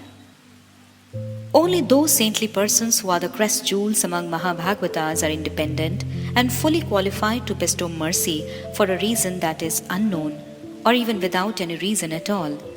In this regard, no rules and regulations of any kind, nor any limit or boundary can be applied to them. For example, King Rahuguna engaged Jada Bharat in carrying his palanquin and then showered poison-like words upon him that were full of bitter, harsh criticism. It is legendary that despite this, Jada Bharat conferred mercy upon the king. Demons who abide by the heretical principles came to harm the king of Chedi, Uparichar Vasu. But Uparichar Vasu bestowed mercy upon them. Similarly, Lord Nityananda bestowed mercy upon the greatly wicked Madhai, even after Madhai had struck him on the head, causing blood to flow. Pīyūṣa-varṣiṇī-vṛtti. Absorbed in the rapture of spiritual bliss, bhava, Mahabhagavata devotees are devoid of material attachment, envy, and so on. They thus wander throughout the world, unperturbed by praise or criticism. It is impossible for them to favor or punish anyone. However, as stated previously, one who criticizes them commits a most grievous offense. Nevertheless, the same rules do not apply in every situation. By nature, the Mahabhagavatas are independent and fully competent to bestow causeless mercy. Therefore, they sometimes shower their incessant compassion and merciful glance even on great offenders who have wronged or blasphemed them. The revered author has illustrated this with the three following examples. Once, the king of Sindhu and Shuvira, King Rahuguna, was being carried on a palanquin along the river Ikshumati. On the way, one of the palanquin bearers fell ill, and the commander in charge of the king's transportation needed someone to replace him. The commander chanced to see a Brahmin youth from the Angiras dynasty, the Param Bhagavata Sri Jada Bharat. Free from any bodily conception, Sri Jada Bharat was a well-wishing friend of all living entities and devoid of malice. Seeing his stout, well-built physique, the commander engaged him in carrying the king's palanquin. Without saying a word, Jada Bharat lifted the palanquin and silently began walking with the other carriers. He studied the path intently, taking each step with care to avoid crushing any ant and insects. Hence, he was unable to keep pace with the other carriers, and Mahārāja Rahuguna was jolted about. The king chastised the carriers a few times. Fearing punishment, they said, "Your Highness, this new bearer is walking unevenly, causing the palanquin to not proceed smoothly." Enraged, the king spoke scornfully. "Why, you look exhausted. Are you carrying the contraption alone? Are you skinny, weakling beset with old age? Walk properly. Don't you know who I am?" Despite being ridiculed with these derisive words, Jada Bharat did not retort and continued carrying the king's palanquin as before. How could disdainful, taunting words generate an anger that has no purpose in the heart of one who is beyond the false ego of bodily identification? Such words did not have the slightest effect on Jada Bharat, and he proceeded as before. When the palanquin again began to totter and jolt, Mahārāja Rahuguna became infuriated. "What are you, the living dead? Are you not the least afraid of disobeying my order? Remember this, just as Yamaraja gives punishment to all, I also will mete out a most fearful punishment, and then you will walk properly." With a slight smile, Jada Bharat then used the king's own words to convey wonderful, unprecedented instructions that were full of spiritual knowledge. He spoke of the bodily conception of being fat or thin. He spoke of birth and death, and of knowledge of the ultimate transcendental reality. Upon hearing these authentic instructions on spiritual truth, the king was mortified and immediately descended his palanquin, placed his head upon Jada Bharata's lotus feet, and pleaded forgiveness for his offense. Finally, the king Rahuguna's many inquiries were satisfactorily answered, and his life became successful. Relinquishing his identification with the body, he became dedicated to Bhagavad Bhajan and achieved the supreme destination. Despite his committing offences, he still received the mercy of Mahabhagavat Jada Bharat and was blessed. The history of Jada Bharat and Mahārāja Rahuguna is described in detail in the 5th canto of Śrīmad Bhagavatam. The second example describes the king of Chedi, named Mahārāja Uparīchara Vasu. In Bhakti Sandarbha, Anuched 176, Śrīla Jiva Gosvāmī part tells the history of Uparīchara Vasu from the Vishnu Dharmottara. This account shows how great souls bestow mercy even upon severe offenders.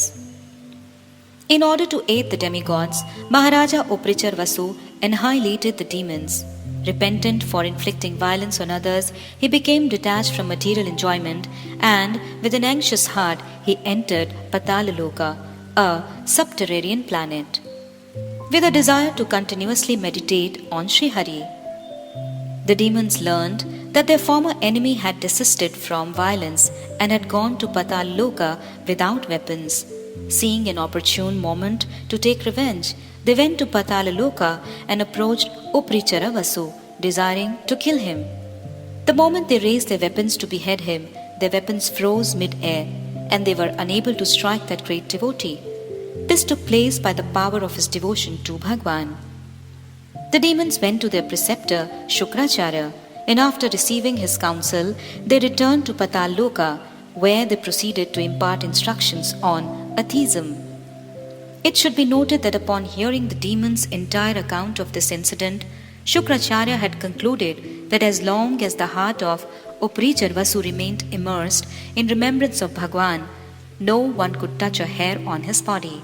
But if Uprichar Vasu disobeyed or disregarded Bhagwan in his heart, then he could be destroyed. Shukracharya therefore told the demons, "Go to Uprichar Vasu and loudly announce, 'There is no God, the Vedic scriptures are false.'" As they followed Shukracharya's instruction to loudly propagate atheism within the hearing of Uprichar Vasu, his meditation was slightly disturbed. Seeing their misfortune, his heart filled with compassion, he thought, "Alas, what a tragedy for these demons! In order to take my life, they desire even to obscure the existence of Bhagwan, who is the Lord of all, the cause of all causes, and the supreme controller of everything. O supremely merciful Bhagwan, please be kind to them, purify their meager intelligence, and immerse them in the nectar of devotion to your lotus feet." Due to this merciful prayer by the devotee of Bhagwan, all of those demons became devotees of the Lord. A second history of Uprichar, king of Chedi, is elaborately described in Mahabharata, Adi Parv 63 and Shanti Parv 337. Uprichar was the son of King Pīrav. He was constantly engaged in dharmic practices. On one such occasion, he performed such great austerities that Indra and the other demigods suspected that he was doing so in order to attain Indra's position. They approached him about this, and he peacefully desisted from his austerities. They thus awarded him the kingdom of Chedi, and Indra presented him with the most tremendous celestial jewel-encrusted airship that remained in the sky ready for his use. Indra also gave him a Vaijayantimala, a special flower garland that would protect whoever wore it in the battle from all types of weapons. When the appropriate time came, the king crowned his sons the kings of his various realms, and then took up residence in his airship, traveling here and there. One day, there was a dispute between the demigods and the Brahma Rishis, that is, sages realized in Brahma the absolute truth. The prominent scriptures prescribing the path to attain material enjoyment, or Karmakanda, state that yajna is performed with aja. What exactly is aja? The Brahma Rishis said that the word aja means anna bija, or food grains. In other words, fire sacrifices are performed with food grains as the offering.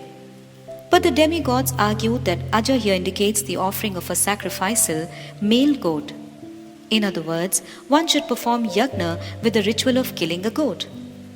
The Brahma Rishis said, "This is Satyuga, and yajna that is injurious to any animal cannot be religious practice or dharma of a saintly person. It is considered sacrilegious." As the debate was going on, Sri Uprichar Vasu came by and alighted his airship. "O demigods," the Brahma Rishis said, "this King Vasu is supremely religious. His performance of yajna is unsurpassed and is extremely generous and truthful. Let him settle this debate." The demigods accepted this proposal. After they explained the details to King Uprichar, he said, "First, please tell me honestly, who among you interpreted aja to mean a male goat, and who interpreted it to mean food grain?" When both sides had answered, King Uprichar took the side of the demigods. The Brahma Rishis were incensed. "You know perfectly well that here aja means food grains, but still you have sided with the demigods. You must now fall from heaven by the power of our curse, penetrate the earth and descend directly to Patala. If your verdict has contradicted the Vedas and Sutras, our curse will surely be effective. And if what we have said is discordant with the scriptures, then let it be we who fall down." At that moment, King Uprichar Vasu fell to Patalaloka. However, despite residing there, he constantly chanted Bhagwan's holy name. Lord Narayan soon became pleased and sent Garud to bring King Uprichar Vasu to him in Vaikuntha. The purport is that despite Uprichar Vasu's offense to the Brahma Rishis and virtuous personalities, Bhagwan still showed him favor and he attained residence in Vaikuntha. In essence, although someone may offend saintly persons whose nature is independent, the offender may still be delivered. In this way, the constraints of ordinary mortality cannot restrict the Maha-Bhagavatas. In the third example, the respected author Śrīla Cakravartī Ṭhākura mentions the mercy bestowed upon Madhai by the supremely blissful Lord Nityananda, who never becomes angry. The deliverance of Jagai and Madhai is one of the Sri Gaur Nityananda's celebrated pastimes. One day, Sri Chaitanya Mahaprabhu called Sri Nityananda and Sri Haridas Thakur and said, "Nityanand and Haridas, spread my teachings far and wide. Go from house to everyone's door and tell them, learn the ontological truth or tattva about Sri Krishna and worship him. Tell everyone to daily chant his holy names, Hare Krishna, Krishna Krishna, Hare Hare, Hare Ram, Ram Ram, Hare Hare." Sri Nityananda Prabhu and Haridas Thakur, having received this order from Srimad Mahaprabhu, would daily go from house to house begging alms from everyone, chant the holy names of Krishna and worship him. Shri Krishna is the soul, the wealth and the life breath of the entire world. One should worship him exclusively. Thus, they both preached in this way, going from door to door. Once, while Sri Nityanand Prabhu and Haridas Thakur were promulgating bhakti in the town of Navdvipa, they happened upon two drunkards, Jagai and Madhai, drinking liquor on the main road. Although Jagai and Madhai were Brahmanas by birth, their appearance and the temperament were terrifying. They would drink alcohol and they would loot and murder. There was no sin they had not committed. When Sri Nityanand saw them, his heart felt with compassion. People tried to dissuade Nityanand Prabhu from going near them, but he had resolved to deliver Jagai and Madhai. He approached them and ordered them to utter Sri Krishna's holy name. Both were hopelessly intoxicated, and as soon as they heard Sri Krishna's name from the mouth of Nityanand Prabhu, they made chase, intending to beat him. Sri Nityanand Prabhu and Haridas Thakur ran away, with the two scoundrels pursuing them. Sight of this made wicked people chuckle and saintly people lament. Somehow, Sri Nityanand Prabhu and Haridas Thakur escaped. The next day, Sri Nityanand Prabhu and Haridas Thakur again went to that place, where both drunkards were guzzling from an earthen pot containing wine. Sri Nityanand Prabhu again approached them and instructed them to utter holy name of Sri Krishna, whereupon Madhai seized a shard from a broken pot and struck the head of Sri Nityanand Prabhu, causing it to gush blood.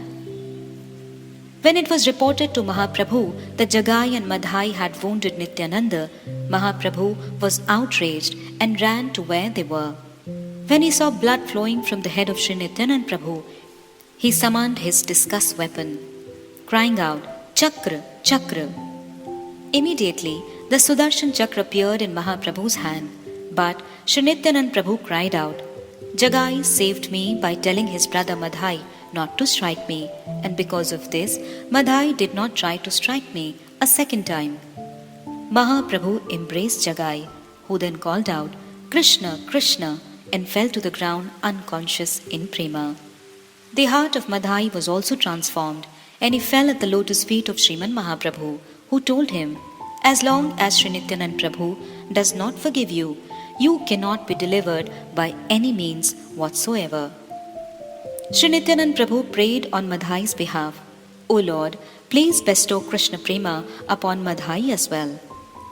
Srimad Mahaprabhu placed his hand upon the head of Madhai and granted him Krishna Prema. Jagai and Madhai then began to dance and call out, Hare Krishna. By the mercy of the moon like Nitai, these two wicked rascals quickly became Mahabhagavatas. They daily swept and cleansed that very bathing place on the bank of Ganga where they used to disturb others. All the ladies and gentlemen could then again go there to bathe without any apprehension. Text 2G. Disregarding Sri Guru, the third offense to the holy name. Sanskrit Bhāvānuvāda. What we have understood about offending saintly persons or sadhu ninda also applies to the offense of neglecting the spiritual master or guru, avagya. Next, the difference between the names and forms of Lord Vishnu and those of Lord Shiva will be discussed. Pīyūṣa-varṣiṇī-vṛtti. Thus, in regard to this third offense to the holy name, the author says that just as the offense of blaspheming saintly personalities is a severe obstacle on the path of devotional service, the offense of disregarding the spiritual master or guru avagya also poses a great obstacle to bhakti. If somehow one has committed an offense at the feet of Sri Gurudev, then, without duplicity, one should fall at his feet in a mood of repentance and beseech him for forgiveness. Surely, the supremely compassionate Sri Gurudeva, the embodiment of affection for his disciples, will be pleased with him and forgive him. Text 3. Part A. Two types of sentient beings, independent and dependent. Sanskrit Bhāvānuvāda. Sentient beings or Chaitanya are of two types, independent and dependent. Of these, the all-pervading being known as Ishvara, the Supreme Lord, is an independent sentient being. The latter category is known as the Jiva or living entity, who is able to pervade only the body he resides in. The living entity is subordinate to Ishvara and is thus a dependent sentient being. Of these two types of sentient beings, the former, the supreme sentient being, is also of two types, untouched by the deluding material energy, Maya, and touched by the deluding energy willingly for Leela or pastimes. Pīyūṣa-varṣiṇī-vṛtti. Śrīla Viśvanātha Cakravartī Ṭhākura is now discussing the second offense to the holy name, to consider the names, qualities, and so on of Śrīmad Mahadev to be different from or independent of those of Sri Vishnu. In other words, it is an offense to consider Shiva and Sri Vishnu to be two separate, independent lords, each perfect with distinct potencies, because Shiva Tattva is abstruse. The author is explaining it comprehensively. The fundamental nature of sentient beings is of two types, independent and dependent. The sentient being known as the all-pervasive Ishvara is independent. Although he appears in a human-like medium-sized form by his inconceivable potency, that form is also all-pervading and limitless. And although in his sweet pastimes the Lord is brought under the control of his devotees, he nevertheless remains fully independent. The infinitesimal sentient living entity is a special energy of the Lord that pervades only the material body he resides in and remains dependent. In other words, he is under the control of the Supreme Controller or Parameshvara. The infinitesimal sentient living entity is atomic by constitution. In Śrīmad Bhagavatam 11.16.11, Bhagwan Shri Krishna says to Uddhava, "Of minute objects I am the Jiva." The Shrutis Mundaka-Upanishad state the same. The individual soul is as minute as an atom. Shvetashvatar Upanishad 5.9 likewise affirms, Balagra Shat-bhagasya Shatada Kalpitasya Cha Bhago Jiva Sa Vikyahe Sa Janantyaya Kalpate. If the tip of a hair is divided into 100 parts, and if one part is again divided into 100, that is considered the size of the Jiva. Such Jivas are said to be eternal. It is for this very reason that Śrīla Jiva Gosvāmī has written in his Paramatma Sandarbha Anuched 33 that the individual soul is the ultimate limit of minuteness. It is impossible for anything to be more minute. Yet, because the individual soul is a conscious entity, consciousness pervades his material body. As a dependent sentient being, the living entity is subordinate to the Supreme Controller, and his capacity to perform action is subordinate to him. The individual soul is thus regulated by the Supreme Lord. It is written in Vedanta Sutra 2.3.33. By this aphorism, it is understood that the living entity has the capacity to perform action. Here, a question arises. If the entity is the doer, then why has Sri Krishna stated the following in Bhagavad Gita 3.27? Prakriti kriyamanani gune karmani sarvashaha ahankar vimūಢātma karta aham iti manyate. All aspects of material activity are performed by the three binding forces of material nature, but a person whose intelligence is bewildered by the false ego thinks himself to be the doer. In answer to this, Sri Ramanujacharya explained, the purport of this verse from Gita is that when engaged in mundane activities, the living entity bewildered by Maya is impelled by the modes of nature, goodness, passion, and ignorance. The aforementioned aphorism from Vedanta Sutra speaks of the jiva's inherent nature as being a performer of action. Despite the fact that the jiva is the doer, he is not independent. He is dependent upon Parameshvara. For this reason, Shruti states in Kaushtaki Upanishad 3.8, the Supreme Lord engages a person in pious activities if he desires to elevate him to the higher planetary systems, but he engages a person in impious activities if he wants to demote him to lower planets. This raises another question. If it is actually the Lord who engages the living entity in good or bad works, why does the living entity have to take responsibility for his actions? Why does he have to experience the good or bad results of the activities? The answer is that it is not that a jiva has no authority to act and that he is simply impelled to act by the Lord. Parameshvara is the effective cause of action, and the jiva is the dependent performer of action. In other words, the Lord simply gives the energy to perform action. It is impossible for the jiva to perform any activity without the energy of the Lord. By that energy, the jiva is able to perform action according to his own desire. Therefore, it is not Ishvara who is responsible for the living entity's action, which bears consequences. The living entity alone is responsible. Swa karma phala bhuk puman. Everyone enjoys or suffers the result of his own actions. Text 3b.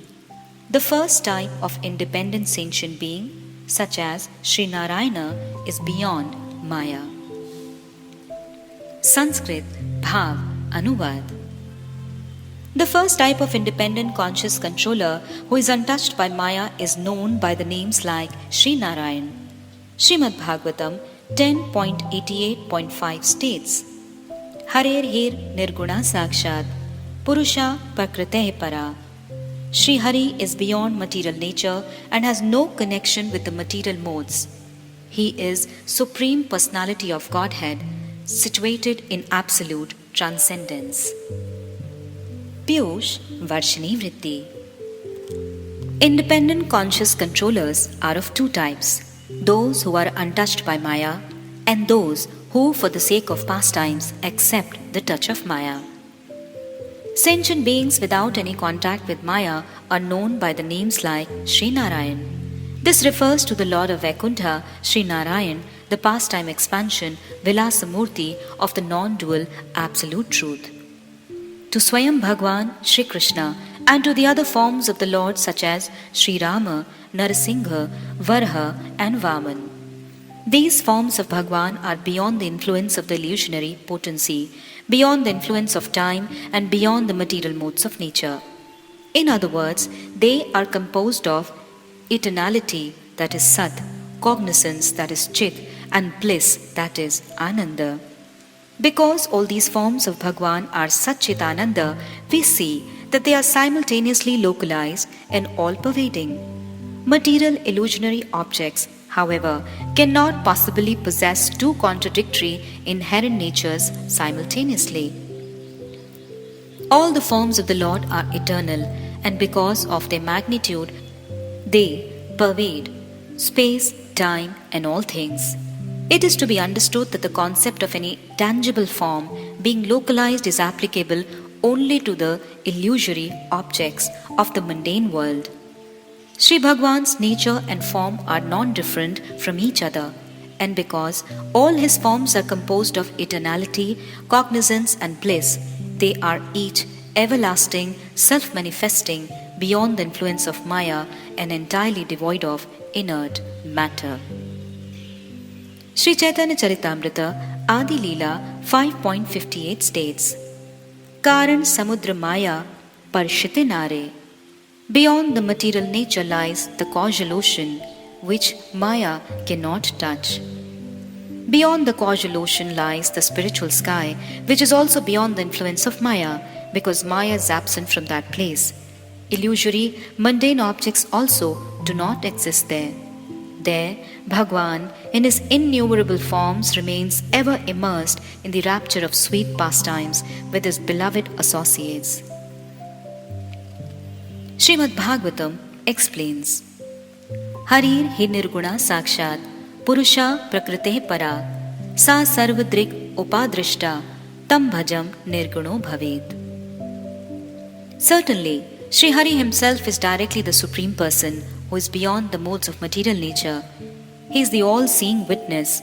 Those who worship him also transcend the modes of nature. Because Sri Hari is transcendental to Maya and without any material qualities, his worshippers also become free from material qualities. Without worshipping him, it is impossible to become free of them. Text 3c.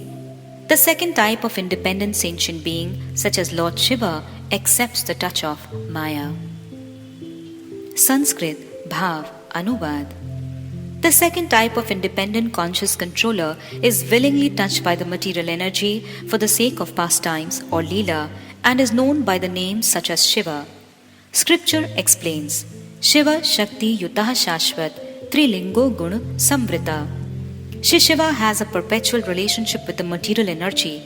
He manifests himself in three features and is enveloped by the three modes. Śrīmad Bhagavatam 10.88.3. It is inappropriate, however, to suspect that enveloped by the three modes means that Lord Shiva is an ordinary living being, a jiva. It has been stated in Brahma Samhita 5.45. By adding a special transformative substance such as yogurt culture, milk is transformed into yogurt. The yogurt, however, is never a fully separate substance, independent of its cause, milk. I offer my obeisance to the primeval Lord, Lord Govindadeva, who has assumed the form of Sri Shiva for a distinct purpose. Many Puranas and Agam scriptures establish Lord Shiva as having the position of Ishwar, the controller. Pīyūṣa-varṣiṇī-vṛtti. The second type of conscious controller touches the material nature for the sake of Leela or transcendental pastimes and is known by the names such as Shiva. Here the word Leela means that Sri Shiva, in accordance with his own independent desire, slightly contacts the illusory energy to accomplish his cosmic duties. Śrīmad Bhagavatam 10.88.3 also explains this. Shiva is eternally endowed with his potency. Being a guna avatar of Sri Hari, he is all-powerful. He is Trilinga, meaning he is presiding deity of the three types of material ego, goodness, passion, and ignorance. In other words, the three modes of material nature are thoroughly embodied in him. Śrīla Viśvanātha Cakravartī Ṭhākura states that although the words Guna Samvritaha in the above mentioned verse indicate that Sri Shiva is covered by the modes of nature, It is improper to think that he is an atomic conscious living entity or Jiva Tattva. The Jiva is bewildered by the actions of the three modes of nature, but Sri Shiva voluntarily embraces those modes. In his commentary on Śrīmad Bhagavatam, known as Shri Brihad Vaishnav Toshni, Śrīla Sanatana Goswami sheds further light on this in the introduction to his explanation of this verse. In essence, he says that Sri Shiva is a Guna avatar of Bhagwan. Therefore, although he is non-different from Bhagwan, he voluntarily embraces the modes of material nature in order to quickly fulfill the desires of those practicing bhakti with material motives. Consequently, devotees of Lord Shiv receive material opulence in accordance with their desires. Sri Hari is supremely merciful because even if his devotees are full of material desires, he never gives them material wealth, opulence, and so forth, because these desired material objects bind a person to Maya. Instead, Sri Hari gradually minimizes their material hankerings by making them relish his charming sweetness or Madhurya. In this way, by awarding his devotees the treasure of prema, which is beyond the material modes, he reveals his true greatness and makes their life successful.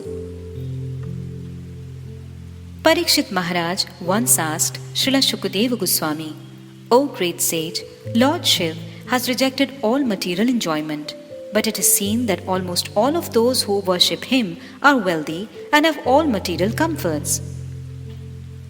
On the other hand, Sri Hari is the husband of the goddess of fortune. He revels in all sorts of enjoyment and opulence, but for the most part, his devotees are materially impoverished.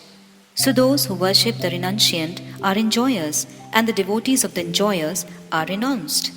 What is the mystery behind these diametrically opposite outcomes?" In response, Śrīla Shukadeva Goswami elaborated on the nature and worship of Lord Hari and Lord Shiva, and Shiva's being touched by the illusory potency, and on Sri Hari's being beyond the influence of material nature. These topics are described in Śrīmad Bhagavatam 10.88. Although Bhagwan, Sri Hari and Lord Shiva are not the same, they are nonetheless one in Tattva. They represent two different types of lordship. Srimad Mahadev voluntarily accepts the qualities of material nature, but we should not think that he is subjugated by Maya like the jiva swallowed up by her. While Srimad Mahadev is endowed with the qualities of material nature, he is certainly not in the category of Jiva Tattva. The jiva is bound and controlled by the modes of material nature, but Lord Mahadev, being the predominating deity and controller of those modes, is not bound by them. The author substantiates this by quoting Sri Brahma Samhita 5.45. Shiram yatha dadhi vikara vishesha yogat sanjayate nahi tatha pratagasti hetuhu yah sambhutam api tatha samupatti karyat govindamadi purusham tamaham bhajami. The purport of this verse is that just as milk is transformed into yogurt by contact with a transforming agent, he who assumes the form of Shambhu, Lord Shiva, for a specific purpose is non-different from the root cause of his manifestation, Sri Govinda. Yet, his controllership is subordinate to that of Govinda, the supreme controller. He is not a controller separate from him. For the purpose of accomplishing a special Leela, the supreme controller assumes a separate form, who accepts subordination to him. A special transformation occurs when the following three combine. First, the material potencies or Maya's quality of ignorance. Second, the marginal potencies or Tatastha Shakti's quality of minuteness. And third, the transcendental potencies Chit Shakti's quality of cognizance or Samvit mixed with a touch of transcendental bliss or Ahladini. This special transformation is known as Lord Shiva, who is the very embodiment of the three types of egotism. He is celebrated as Guna Avatara of Sri Govinda. Therefore, Sri Shiv is non-different from Sri Hari. In his commentary on this verse from Brahma Samhita, Sri Jiva Goswami quotes a mantra from the Rig Veda. Atha nityo deva eko Nārāyaṇah Brahma Nārāyaṇah Shivascha Nārāyaṇa ityadi. Nārāyaṇa is the only eternal Lord. Brahma and Shiva also have the same nature as Sri Narayan. There is no difference between them. In this way, knowing that Lord Shiv is endowed with the illusory potency, one should never consider him to be Jiva Tattva. He is certainly Ishwar Tattva. If therefore a need arises for one who is exclusively devoted to Sri Hari and Ananya Bhakta to worship Shiva, he can worship him with the understanding that Sri Hari is situated within Lord Shiv's heart. In this regard, Sri Jiva Goswami in his Bhakti Sandarbha Anuched 106 cites a history from Vishnu Dharmottara. Once, a devotee Brahmin named Vishwaksena, who was exclusively devoted to Sri Hari, was traversing the earth. One day, when he was sitting alone in the forest, the son of the village chief approached him and inquired about his identity. When the devotee Brahmin introduced himself, the son of the village chief said, "Today I have a headache. Please act as my representative and do puja to my worshipful deity, Lord Shiva." Upon hearing his request, the devotee Brahmin replied, "O young man, I am exclusively devoted to Sri Hari. I never worship any demigod, only the deity of Sri Vishnu. Please go away." The son of the village chief repeatedly implored that devotee, but the devotee Brahmin would not agree to perform that worship under any condition. Enraged, the son of the village chief readied himself to decapitate the stunned Brahmin. Death at the hands of this youth is not at all desirable, he thought. What shall I do? After some reflection, he agreed to perform the worship. As he approached the Shivalinga, he thought, at the time of devastation, Lord Shiva, in order to destroy the creation, increases the mode of ignorance. Bhagwan, Sri Narasimha-deva, desires to destroy ignorant demons and remove that ignorance. For this reason, he appears among them, like the sun dissipating thick darkness. The son of the village chief is also among the ignorant demons. I shall therefore worship Sri Narasimha-deva at the site of Lord Shiva, to destroy the wicked mood of these rascal Shiva worshippers. Having decided this, he recited the mantra Om Narasimhaya Namaha. Just as he was about to offer flowers to the deity of Lord Shiva, the young son of the village chief, engulfed by wrath, raised his sword to cut off the Brahmana's head. At that moment, Lord Narasimha-dev suddenly burst out of the Shiva deity. He destroyed the young son of the village chief, along with his entire family. This legendary pastime place of Sri Narasimha-dev, named Lingasphota, is in South India, and the worship of Sri Narasimha-dev continues there to this day. This story illustrates how Sri Hari and Lord Shiva are non-different. Text 3d. Lord Brahma, a Jiva, is also invested with the potency of Supreme Lord. Sanskrit Bhāvānuvāda. Furthermore, Śrīmad Bhagavatam 1:2-23 states, Sattvam rajas tama iti prakriter gune. Goodness, passion and ignorance are the three modes of material nature. The transcendental lord of these three modes of nature, Sri Hari, in order to perform the three separate functions of universal maintenance, creation and destruction, is known by the names Hari, Lord Vishnu, Virinchi, Lord Brahma, and Har, Lord Shiva, respectively. A general understanding of this verse suggests that Brahma too has the quality of godhood or Ishvarta, yet it should be understood that Brahma's godhood is a result of his being invested with the power of Shakti-Avesh of the Supreme Lord, Sri Krishna. Brahma Samhita 5.49 states, just as the sun partially manifests its energy in the jewel known as Suryakanta, similarly, Sri Govinda manifests some of his potency in a qualified living entity who has Brahma, creates the material universe. A worship that primeval Lord Govinda. Pīyūṣa-varṣiṇī-vṛtti. Lord Shiva's godhood is celebrated within scriptures such as the Puranas and Agams. Lord Shiv is not the original controller, independent of Sri Hari. This is clearly stated in Śrīmad Bhagavatam 1.2.23. Material nature consists of three qualities: sattva or goodness, rajas or passion, and tamas or ignorance. Accepting these three in order to perform the activities of creation, maintenance, and dissolution, the one non-dual Paramatma adopts the three names of Hari, Vishnu, Viranchi, Brahma, and Har, Rudra, respectively.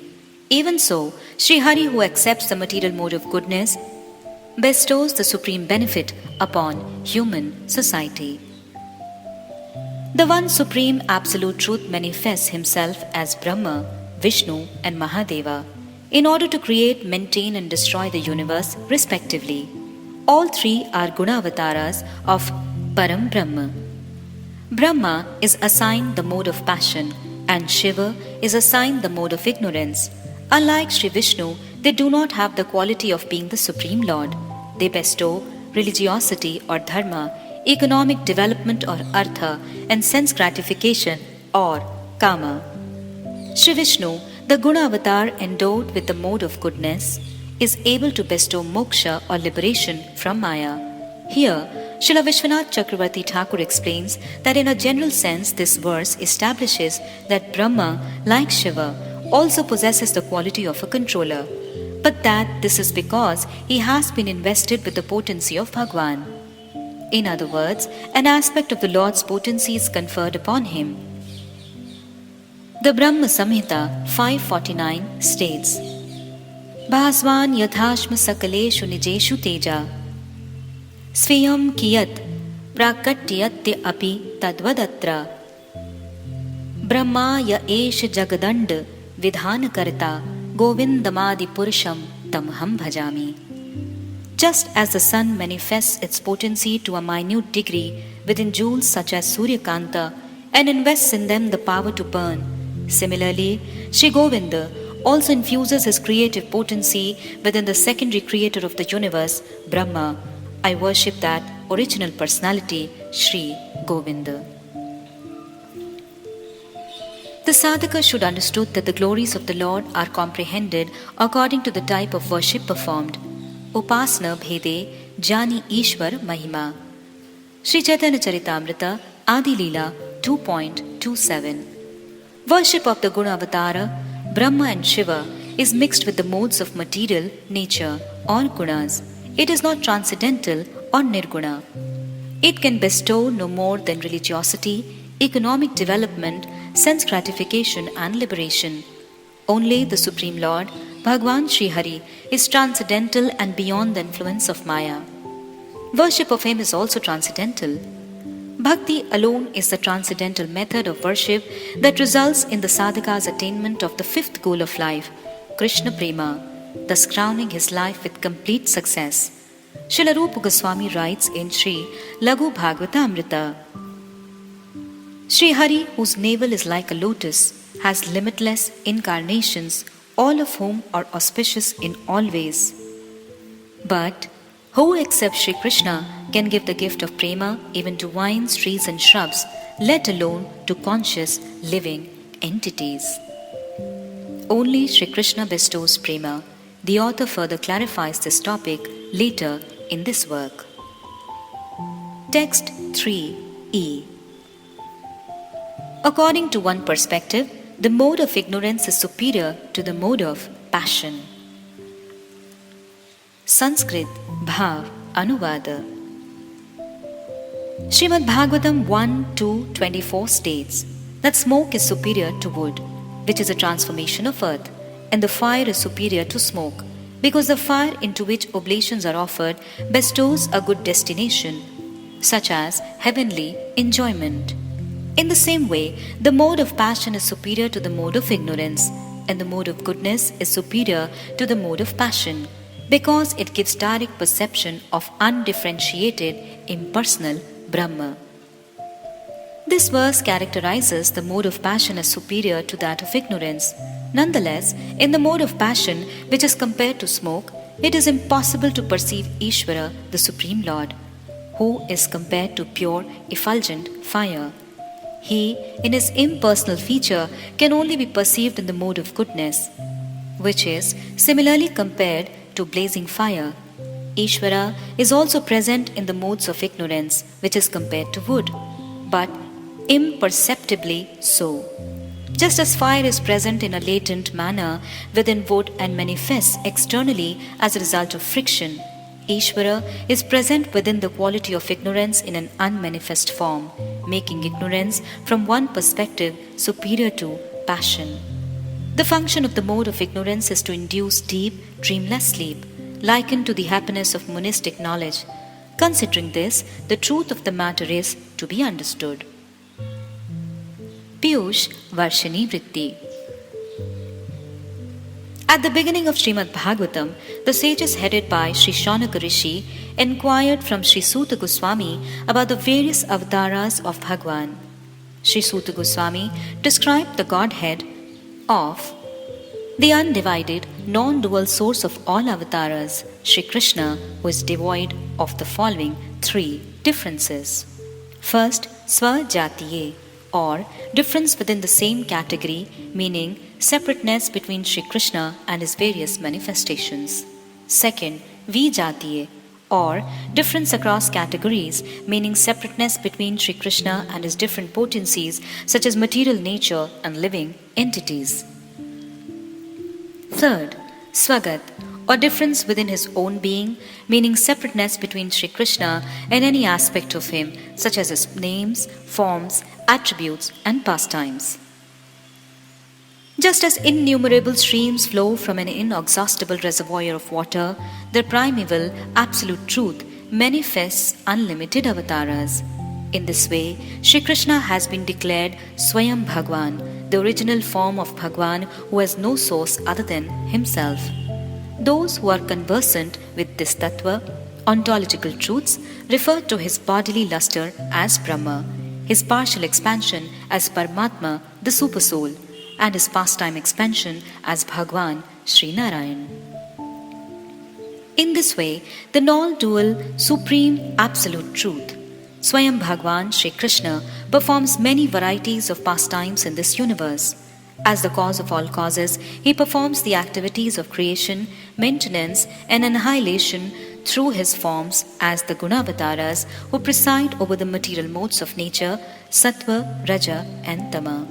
As Sri Vishnu, the presiding deity of the mode of goodness, Sattva-guna, he maintains the universe. As Sri Brahma, the presiding deity of the mode of passion, or Rajaguna, he creates the material universe. As Lord Shiva, the presiding deity of the mode of ignorance, or Tamoguna, he destroys the creation. Although Sri Vishnu is the presiding deity of Sattva-guna, he always remains aloof from and uncovered by that mode. Shiva, however, remains covered by Tamoguna and Brahma by Rajoguna. Because the modes have functional differences, it has been explained that the mode of passion is superior to the mode of ignorance, and that the mode of goodness is superior to the mode of passion. An example of this is given in Śrīmad Bhagavatam 1.2.24. Smoke is superior to the wood because smoke moves, while wood does not. Also, in smoke, one experiences a small amount of heat. Fire is superior to smoke, because in fire there is illumination. In the same way, the mode of passion is superior to the mode of ignorance, and the mode of goodness is superior to the mode of passion. The mode of goodness is also superior because it can lead to realization of impersonal Brahma. This is corroborated in Śrīmad Bhagavatam in 11.25.24. Kaivalyam satvikam jnanam, rajo vaikalpikam chayat, prakritam tamasam jnanam, mannishtham nirgunam smritam. Shri Krishna said, O Uddhava, knowledge aimed at attaining monistic liberation or Kaivalya Gyan is in the mode of goodness.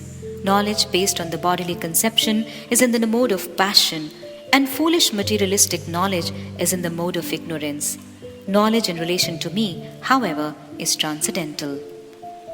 In his explanation of this verse, given in his Shri Kram Sandarbha, Shri Jiva Gosvāmī writes, knowledge of the oneness of the pure living entity or Śuddha-Jiva and the featureless aspect of the Absolute, that is Nirvishesha Brahma, is called Kaivalya Jnana. This Kaivalya Jnana is awakened by the influence of the mode of goodness. Thus, the word Kaival indicates Nirvishesha Brahma. In other words, the mode of goodness awakens knowledge of the oneness of the pure soul with Nirvishesh Brahma. Śrīla Viśvanātha Cakravartī Ṭhākura makes the point that firewood is compared to quality of ignorance, smoke to the quality of passion, and blazing fire to the quality of goodness. The impersonal aspect of the Absolute or Nirvishesha Brahma manifests in Sattva Gun, not in the smoke-like mode of passion, but some heat is felt due to the fire. Fire, which manifests from friction, is present in firewood, which represents the mode of ignorance. Similarly, Satchidanand Tattva is present within Lord Shiva, who is the presiding deity of the mode of ignorance. Consciousness exists even in deep, dreamless sleep, which is a function of Tamaguna. This indicates that the non-dual absolute truth permeates Lord Shiva. That same supreme truth manifests himself as the Gunavataras of Sri Brahma to create, of Sri Vishnu to maintain, and of Lord Shiva to annihilate the universe. The systematic analysis of the ontological truth reaches this conclusion.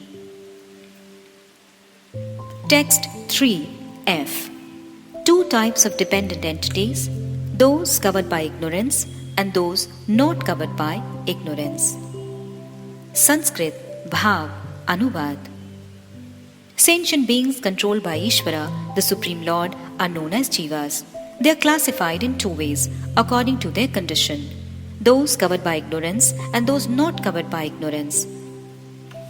Sentient beings not covered by ignorance are also of two types: those invested with the Lord's potency of divine majesty and those not invested with that potency. Pīyūṣa-varṣiṇī-vṛtti. For the reader to understand the difference between Lord Shiva, who is counted as a manifestation of the Lord, and Sri Brahma, who is counted as a living entity, Śrīla Viśvanātha Cakravartī Ṭhākura first differentiates between types of sentient living entities. At the beginning of this section, it was stated there are two categories of sentient beings: independent, swatantra, and dependent or aswatantra. Aswatantra Chaitanya refers to the sentient entities under the control of the Lord. These dependent sentient entities are further divided into two categories: those engrossed in ignorance and those not engrossed in ignorance. 5 kinds of miseries or kleshas afflict those engrossed in ignorance: nescience or avidya, a false conception of I and mine; asmita, material attachment or raga, aversion or dvesha; and absorption in material objects or abhinivesha. Such sentient beings are covered by ignorance and controlled by the results of their actions. Since time immemorial, they have taken birth in species of demigods, humans, birds, and beasts, agonizing in the blazing fire of the threefold miseries. The second type of sentient beings are not engrossed in ignorance. Since time immemorial, they have been free from ignorance and untouched by the mundane conceptions of I and mine.